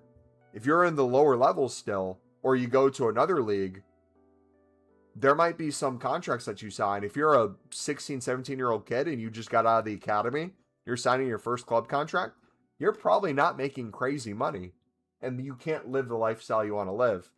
If you're on the women's national team and you're playing in the NWSL, which is the women's version of their MLS, you could look at other leagues where it's the case. I don't know specifically about the NWSL. I don't think it generates money. If you look at it from a basketball perspective, the women's NBA, the WNBA, does not produce profit. Their whole business model is only possible. The only way they're able to pay their players in the WNBA is because the NBA subsidizes the whole league. If the NBA didn't foot the bill, there would be no WNBA. So the issue when it comes to like WNBA women basketball players wanting more money is they're not getting more money from their games being played. They're not getting more money because they're putting more butts in the seats. They would be only getting more money if the NBA gives them more money. In the case of the women's national team for soccer, they needed a contract that was better outside of that. So for them, the way they essentially started earning a crap ton of money was they went heavily the sponsorship route. They had the U.S. Soccer Federation hook them up with a bunch of sponsorships. There were a ton of companies that would go above and beyond to pay the woman a crap ton of money, but it did not come from their club contracts. It also did not come specifically from their national team contracts. And even so, look at the money they're making. I think in total, was it 25 mil that the men's national team got from the World Cup? Was it 25 mil or 50? If it's 25 mil and the women get half of that, you're splitting 25 mil between already a crap ton of players on the men's team. I don't know if there's staff that gets money too, how far down that goes. But if the woman's getting the half as well, what does that look like in terms of how many of them in staff and stuff too? So, like, it still can be a crap ton of money, right? Let's say it averages out where it's like every women's player from the men's tournament, because of their new contract, gets, let's say, $50,000. If that's an average yearly salary for, let's say, the average American in that area where they live, in that city they live, that could be a year's worth of potential money from them just from that contract. Obviously, it's a one-off tournament every 4 years. You can't always count it as a form of income, but for a lot of them, they're maybe making $20,000, $30,000 from their club contract. And the women's national team, they're maybe making 10 to 20K. I mean, I'm under a different kind of mindset, and I don't know how other people feel. I don't think you should view international football as a footballer as a money-making form. For the women's game, that might have to be completely different with how money works in women's football. There's more eyes on the sport when it comes to international in general, so they have more opportunities to make up money. But I think specifically for a lot of the men's national teams, if you're, for example, a Premier League player, you're on a big salary, do you think Haaland cares if he gets paid from Norway? No, he wants to go far in the tournament. Do you think Mbappe cares if he gets paid from France? No, he wants to win the tournament. Do you think Messi cares if he makes a penny?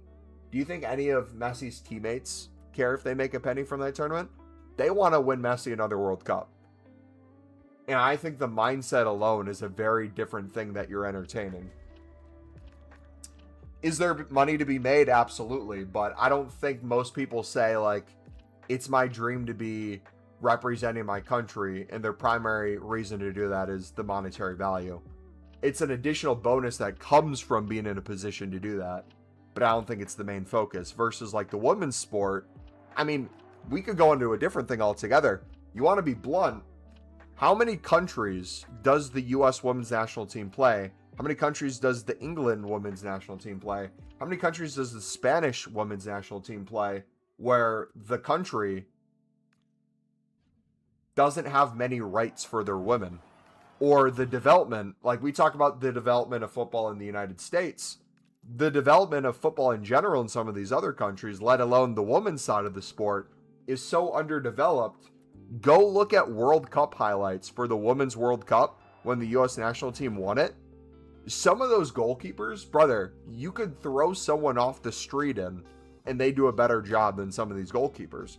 And that's not a dig at women's football. If anything, it shows how far of the spectrum it is, how big of a gap it is, and how much room they have to grow. I mean, people make the comparison all the time too. They'll say like, oh, the women's national team doesn't deserve anything because the U15, it was not the U15 men's national team, the U15 FC Dallas boys team, under 15, so they're under the age of 15, beat the women's national team in a friendly. Most people would see that and be like, the women's national team don't deserve anything. I see that, and I personally think, like, that should be somewhat expected, or it should be at least competitive or close, right? Like, no one's making the argument that, like, if women are unhappy with their pay for the women's national team, they should just join the men's national team if it's so easy. I think most of them would have done it by now if they could keep up with the level of play, but it's just two completely different games in general. I think it does no one any good if you just say, like, if you want the men's money, go play in the men's league. Nor do I think it does any good if you're a woman on the national team and saying, we deserve to make the same, if not more than the men's do, when they don't understand it works completely different. It's like the FIFA thing all over again with the VAR and the red cards and the Balogun situation. It's like, you want to have an argument, you want to have a talking point, you want to talk about it, and you realize it's like an onion, and you peel one layer and there's another layer you got to address, then it's another thing. And like most people don't even care about any of those layers. They just said something because they heard it somewhere. It's the hot topic. If you view like football, the World Cup, politics, most things that people care about, if you view it as like just a headline and like a talking point, a trending topic, rather than people actually caring about it, all this makes a lot more sense. Because that's the way it is. It's like people talk about things for 2 seconds. They don't actually care about it. They just hear other people talking about it, or it's popular, it's a trend. So they'll say the thing, and then you never hear it again. Like, maybe for another week, maybe until the World Cup's over, we'll hear things about the US and the Balogun situation, but already, for the most part, most people dropped it. Woman can't play versus man, tell that to Claudia Pina? That wasn't my point at all. I didn't say that there aren't women players that would be able to not only do well with men, would do better than a majority of the men. That's completely true, but if we're being honest, why are men's and women's competitions separated? Right? Why is it such a big deal when people talk about trans athletes competing, specifically from men's leagues moving over to the women's one? Oh, it's a FIFA joke? I mean, even use FIFA, that's a perfect example, right? How many times you see a card, right? Maybe not even the Pina cards, but you'll see like a NWSL gold common woman you've never heard of versus like a absolute prem baller youngster that's like a bronze common. And you'll have the bronze common that's infinitely potentially better than, people would argue, the woman's walkout even. And they'll be like, oh, they need to curve this.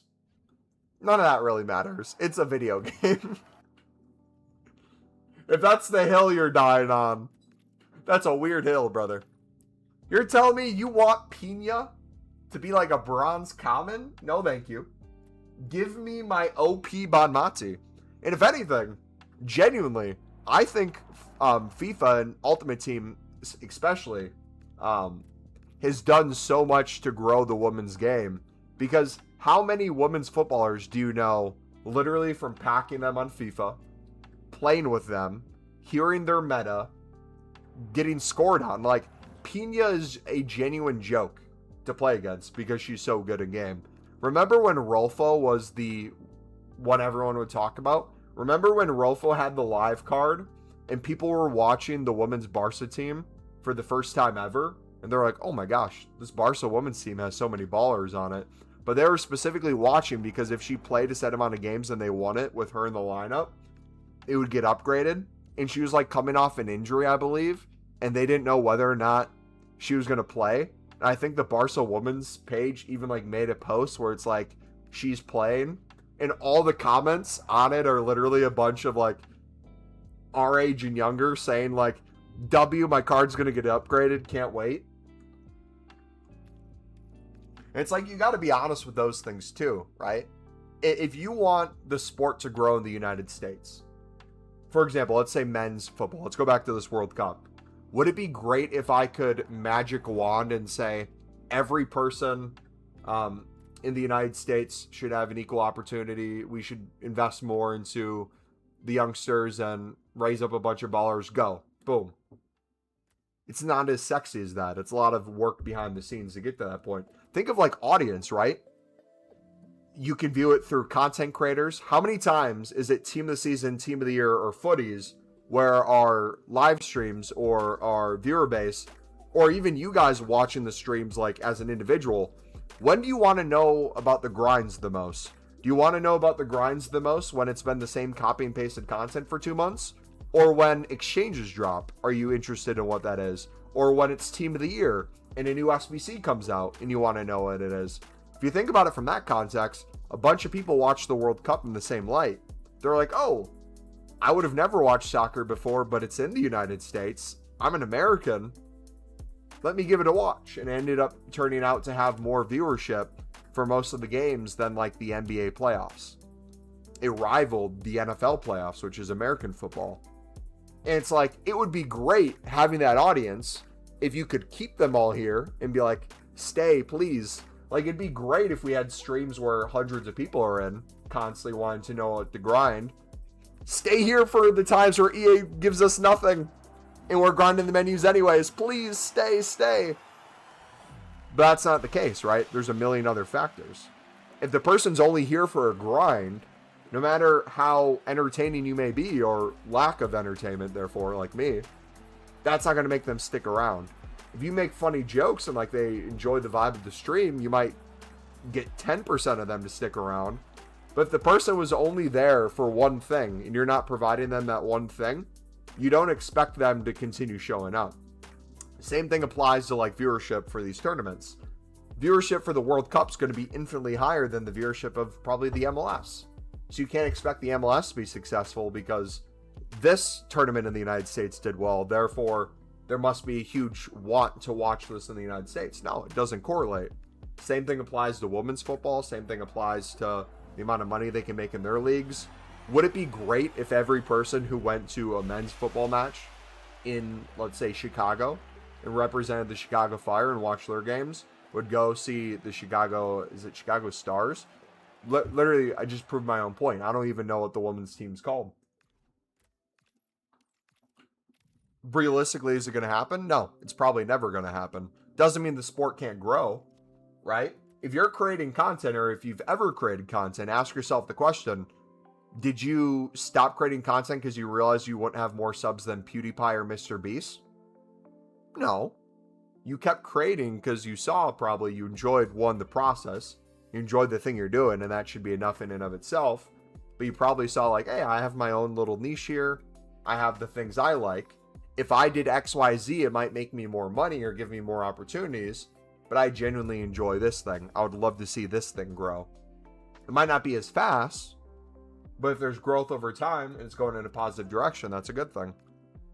And if anything, my hottest take of all of it is the more the men's sport grows, the more the women's sport grows, and vice versa. I think both of those can happen at the same time, especially in the United States. But everyone wants to like pin them against each other. Okay. Anyways, that's my rant.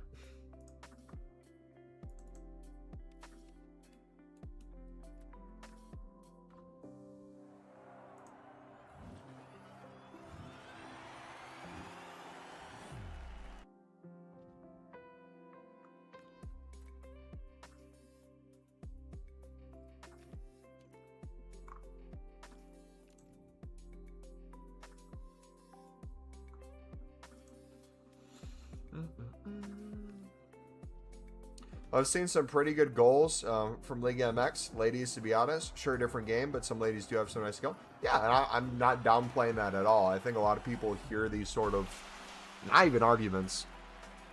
I think most people's fear in having any of these conversations, and maybe it's like the type of person people have them with, if you go into these conversations and you're someone who gets easily triggered or upset over little things or like how something's worded, I think it makes it extremely difficult to have a true conversation.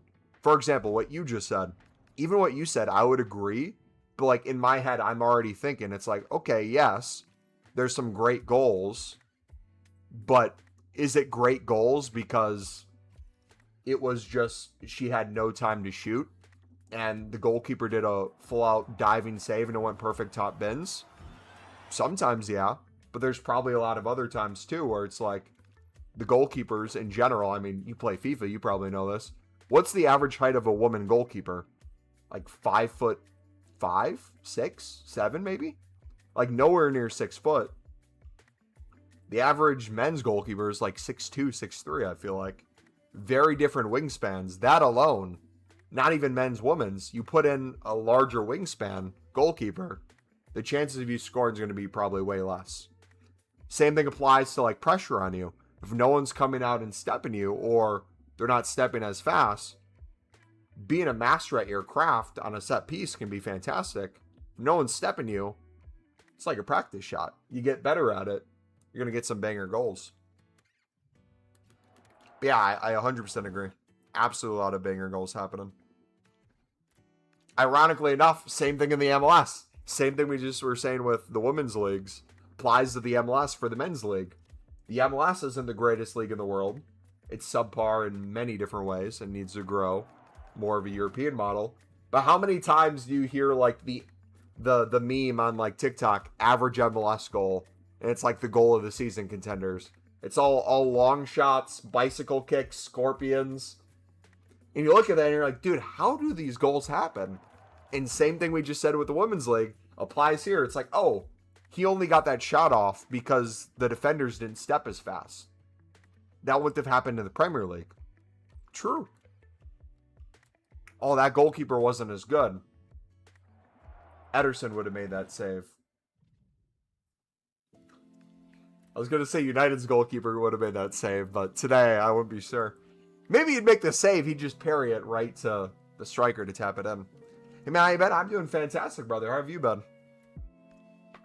But also, too, it's like, going back to what I was saying, it's like, my end goal in any of these conversations is genuinely to have a conversation and learn different perspectives and talk about the topic. I don't talk about these things from the standpoint of, like, I need to say my 2 talking points. I have to force someone to see my point of view. And if they don't, I need to be super over the top, yelling at them, screaming. No. Have the conversation. I think part of that too is just, I mean, I love you Europeans. Carlos, you're not European. But like my majority of my audience is from around Europe, at least. I know we have some Australia. I know we have some different countries in different regions, different time zones for sure. But like a majority of my audience is Europeans, and a majority of the people who watch me know I'm American, are interested in my perspective on things because I'm American. or will talk down or talk bad because I'm American. That's just the way it is. I don't fight it. How do you support Sunderland when you live in the United States? I don't see that as like an insult or like a bashing. Valid question. Sunderland's not my local. Speaking of keepers, I officially hate Pickford. Hey, Sunderland legend. Take that back. Ireland on top? Yes, sir. Hot take. I love Ireland. Northern Ireland, I love even more. Trey Human, Daniel Ballard, baby. Uh-oh. Did they just sign a Sule replacement? Is it going to happen?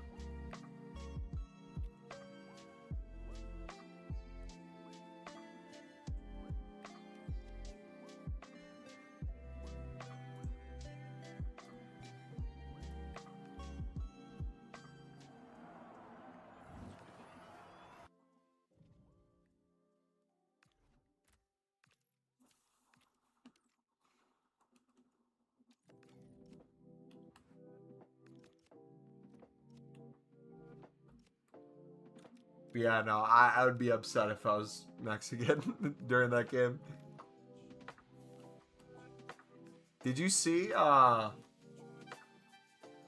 there's some Premier League interest in your teenage superstar?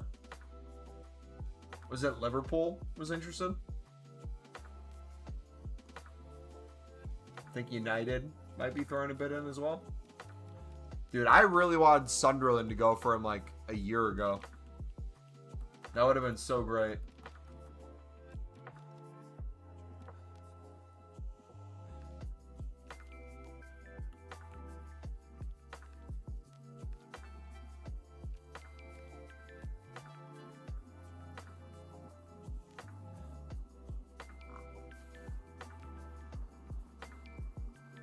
So does every striker that faces him.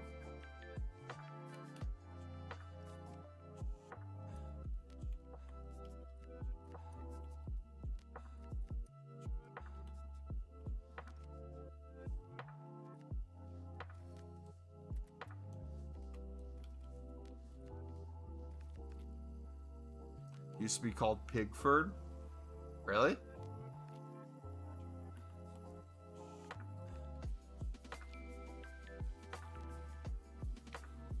Dude, what? Okay.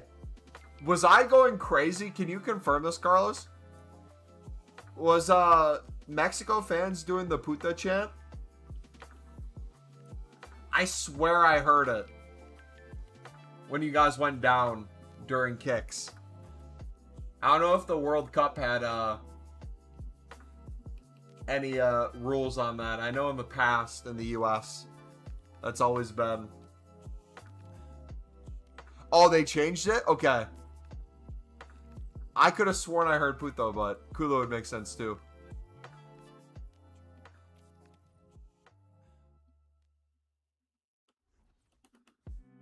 Sounds like they were told not to do it, and they're like, we're doing it. We'll just say something else.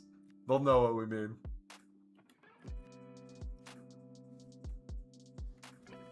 Is culo, arsehole? Culo is, but in, Italian as well.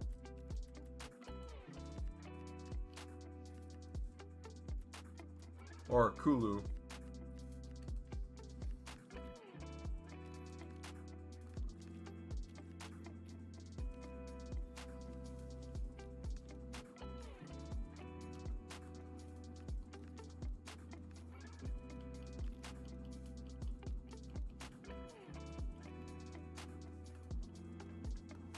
Also, too, going back to like what we were talking about before when it comes to like conversations with people, I feel like club football, this makes way more sense.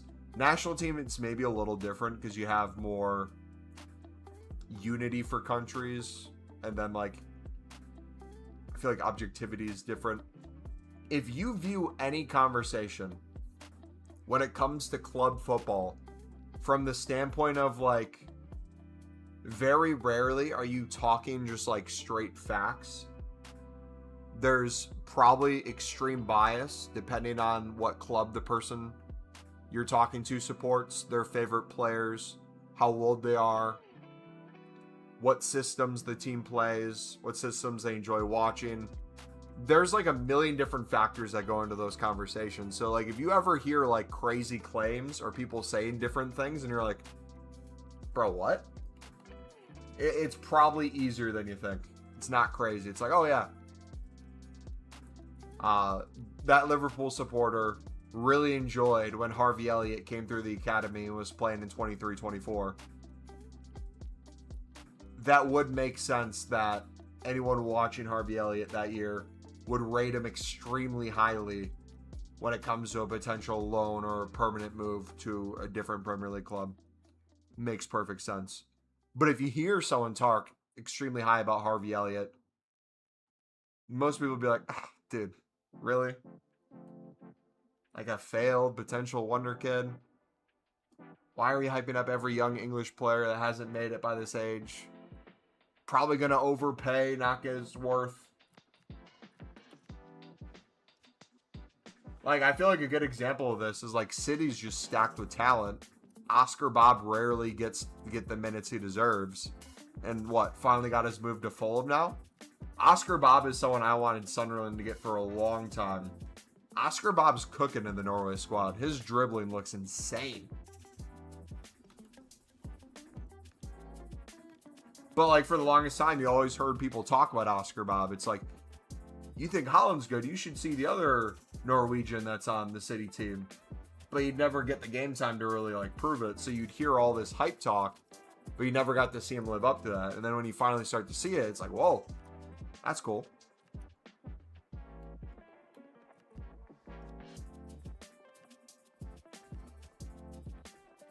I just realized I took my pre-workout.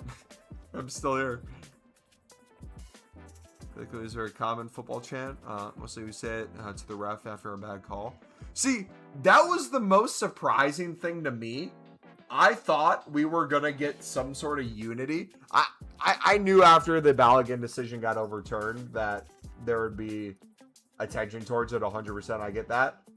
I thought for sure, though, especially after the England red card, I thought we were going to collectively come together, our two countries, but just the world in general, and be like, we need a system in place to hold officials and VAR accountable, because FIFA ain't going to do a damn thing or do enough. We need more of a system of checks and balances behind this. Done with saying bad words in chat.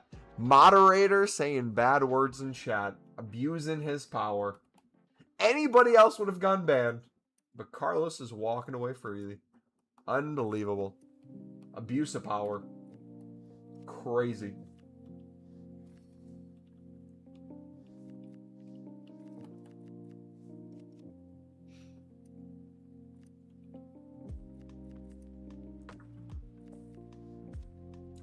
Speaking about Italian, I'm so excited to go to Italy.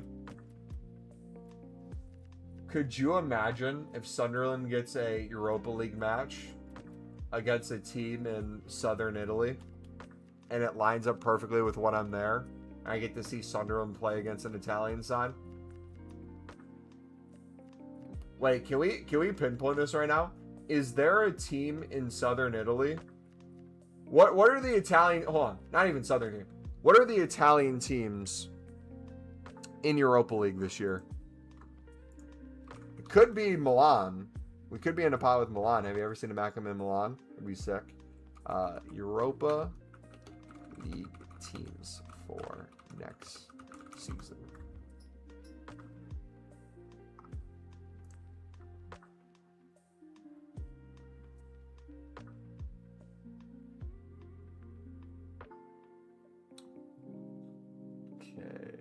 Juve, Milan,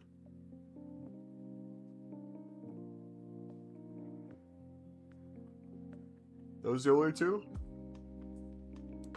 I won't be able to go to Milan, sadly.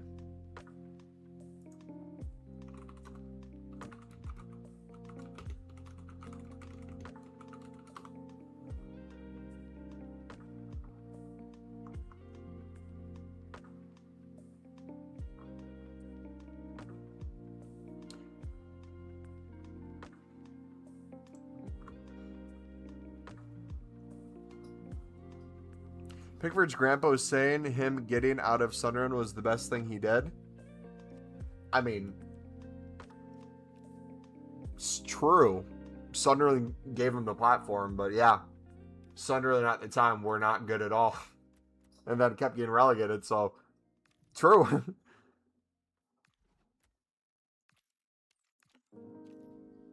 Stuck with the Pickford name, though.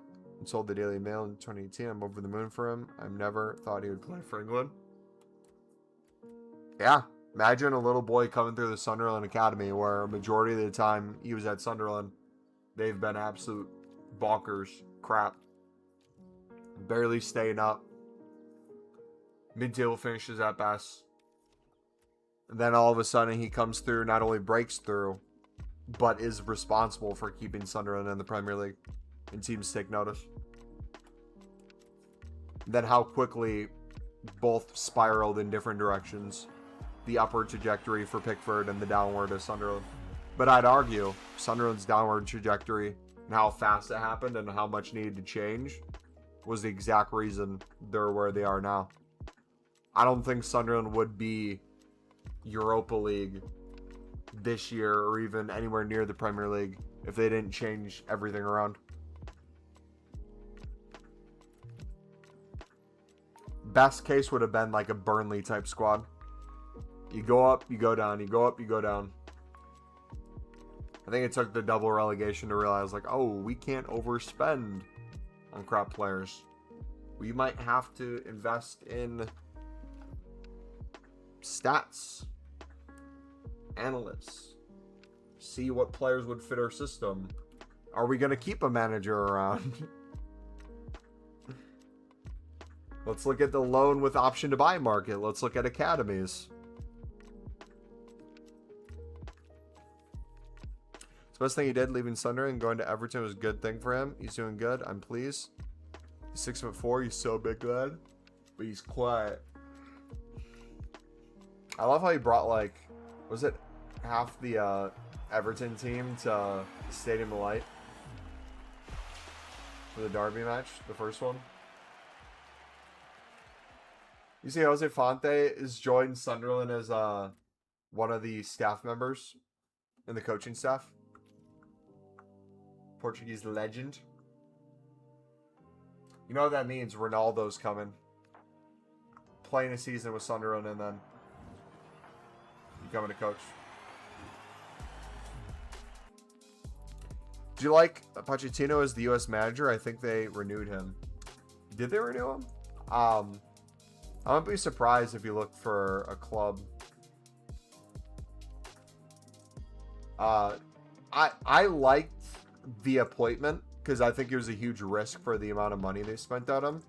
But I think that sort of investment in a manager and a vision showed what the U.S. is capable of if you have a system of play with a certain group of talent.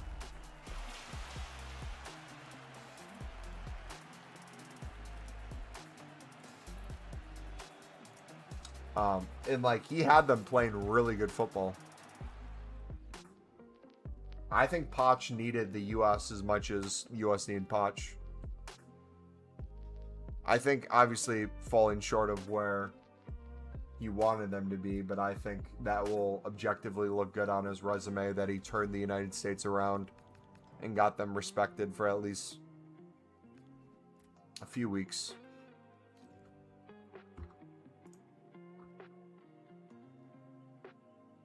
But I feel like the inherent nature of international football is not many managers stick around long term.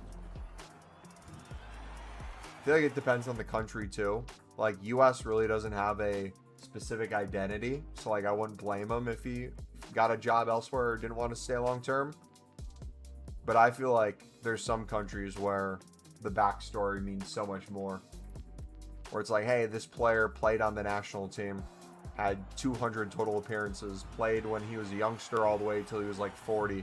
Now he's taking them to the World Cup for this next generation. They didn't even think they were going to qualify, let alone like win a game. That type of story gets people, I think, to stick around longer. I have a hotter take I'm I like the idea. I'd have to think it through more. I like the idea of a manager sharing the same nationality as the national team they're coaching. I get that in and of itself limits potential pull in the type of managers, but I think it applies not only the same thing to players already, right? It would be great if the U.S. could get a bunch of Englishmen who miss out on the England team to play for the U.S. But what gives them the option to play for the men's national team if they have no tie to the country? I think managers should operate in the same way. One, I think that'd be a cool thing to see, but two, I think that'd be culturally really impactful too. Both in the style of plays, how much it means. I think games would mean more, even just like friendlies and Copa Americas and stuff like that if you're CONCACAF.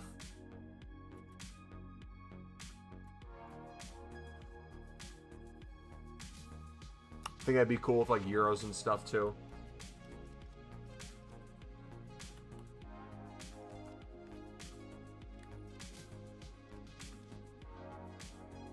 Ooh, 2 nice player picks. I'll take those. Alright, we'll start with the 1 of 5, 87 plus. Can we get a Sunderland card? No. I'm going to take the one that's not a dude. Alright, come on.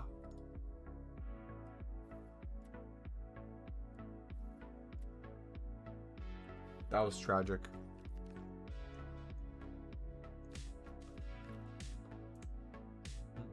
Alright, boys, we're 2 likes away from 10 likes. If you're just getting here, I said it a while ago, but I'm going to open all 4 of the 525k packs once we hit 10 likes. So if you guys want to see 5 or 4, 5, 4. Is there 4 or 5? We're going to do all the 525k packs. So we got to make some room. We got to clear some storage right now. We got to see how many players are in the pack. But yeah. So make sure you stick around. We're going to do it right after we clear this if we hit it. So give me a second. Let me...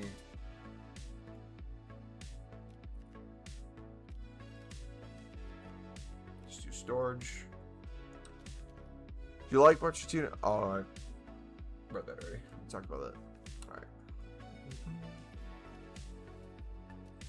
Alright, let's clear this a little bit. How many cards are in that? I know there's, what, a player pick?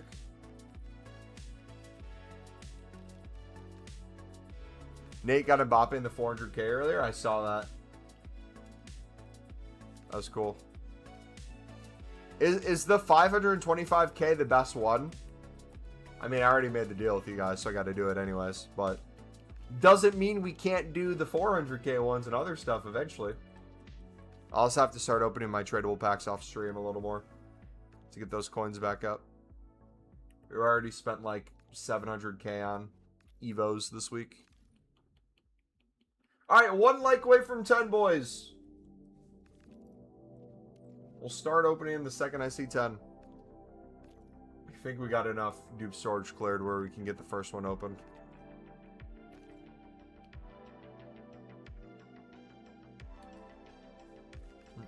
Alright. We hit it. No clickbait. No long waits where it's like, wait till we clear this. And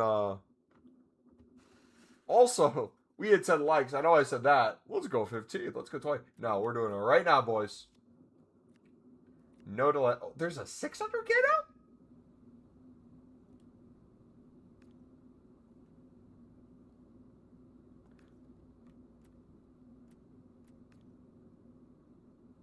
Hold on.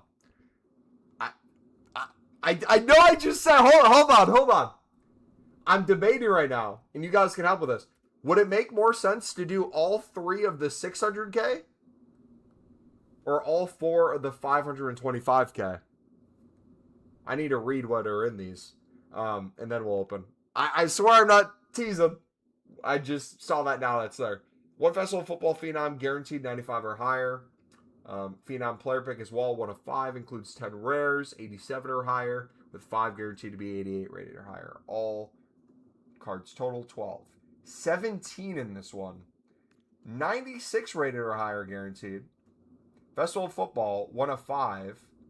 Rated 94 or higher. So we could probably get a guaranteed Sunderland card in there.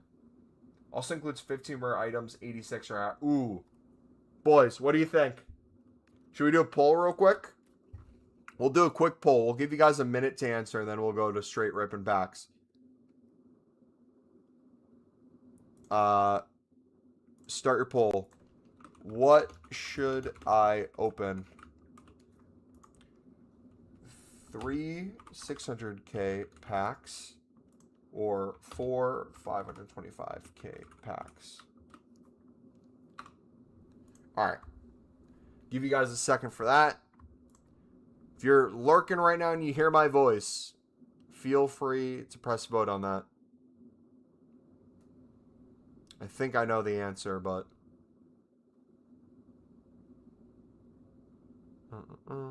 Just bought a 250k pack, no promo card. RIP. 600k is better. Yeah, I like the look of the 600k. All right, 20 more seconds, guys.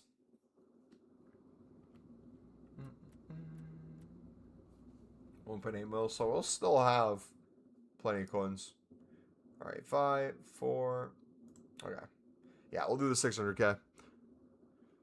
All right.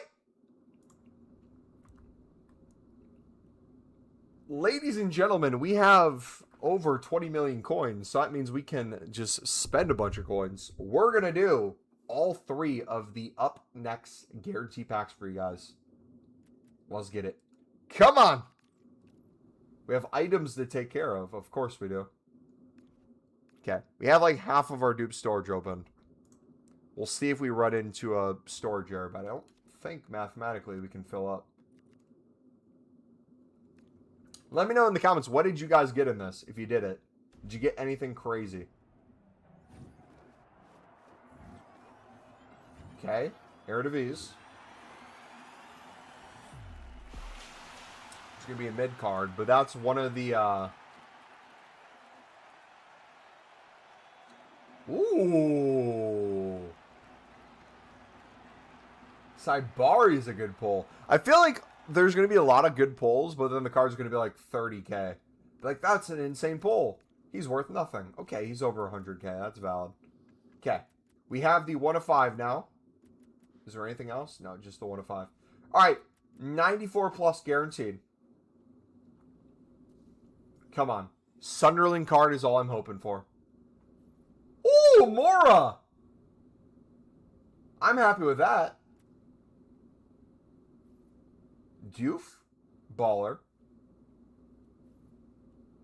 Okay, there's Doak. Suzuki. He was American as well. Ended up choosing Japan. I gotta go with Mora, brother. 100%. We'll take that. So 3 in the first one. Not too bad. Dupe Storage has some items in it now. We should be good to continue. All right, second one. Can we get one of the top cards or a Sunderland card?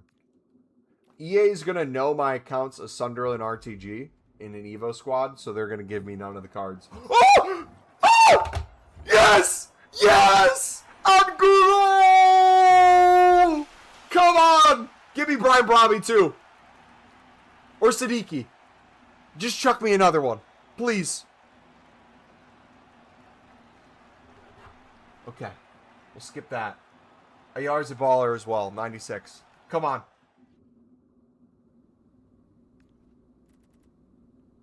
Four in that one. Dang. Okay. How much is Angulo? Super cheap. We got him first owner, though. My card's a 5-5. The one that I have. Okay. Siddiqui's a 93. We can't get him, but we can get Brian Brobby. Yeah. Brian Brobby, please. Renato. Oh. did. EA, what are these cards you're giving me? Due? The wrong Due. Barco. EA, can we make a deal? EA, I will. Okay. If I get Brian Brobby or Noah Siddiqui in this final 600K, I promise you guys I will open all 4 of the 525K packs. Come on. Brian Brobby and or Noah Siddiqui.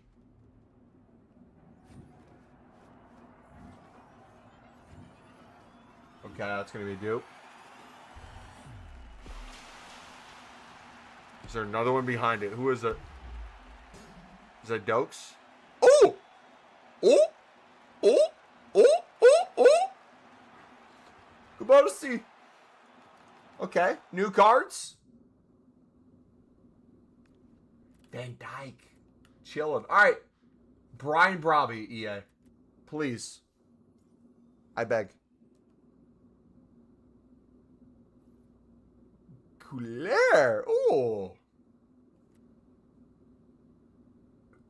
Tilden. Okay.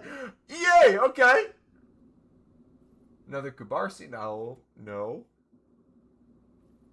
Skovich. Come on. Suzuki. I mean, we got to go rating, right? We got to go psych! Captain America, baby. W. All right. There we go, boys.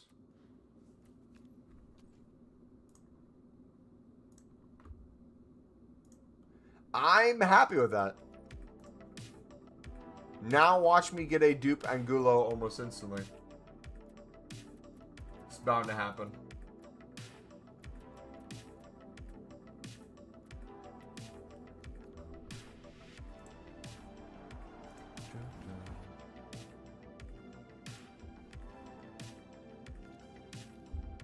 $95 rate cards worth less than an 82 in October. Isn't it insane?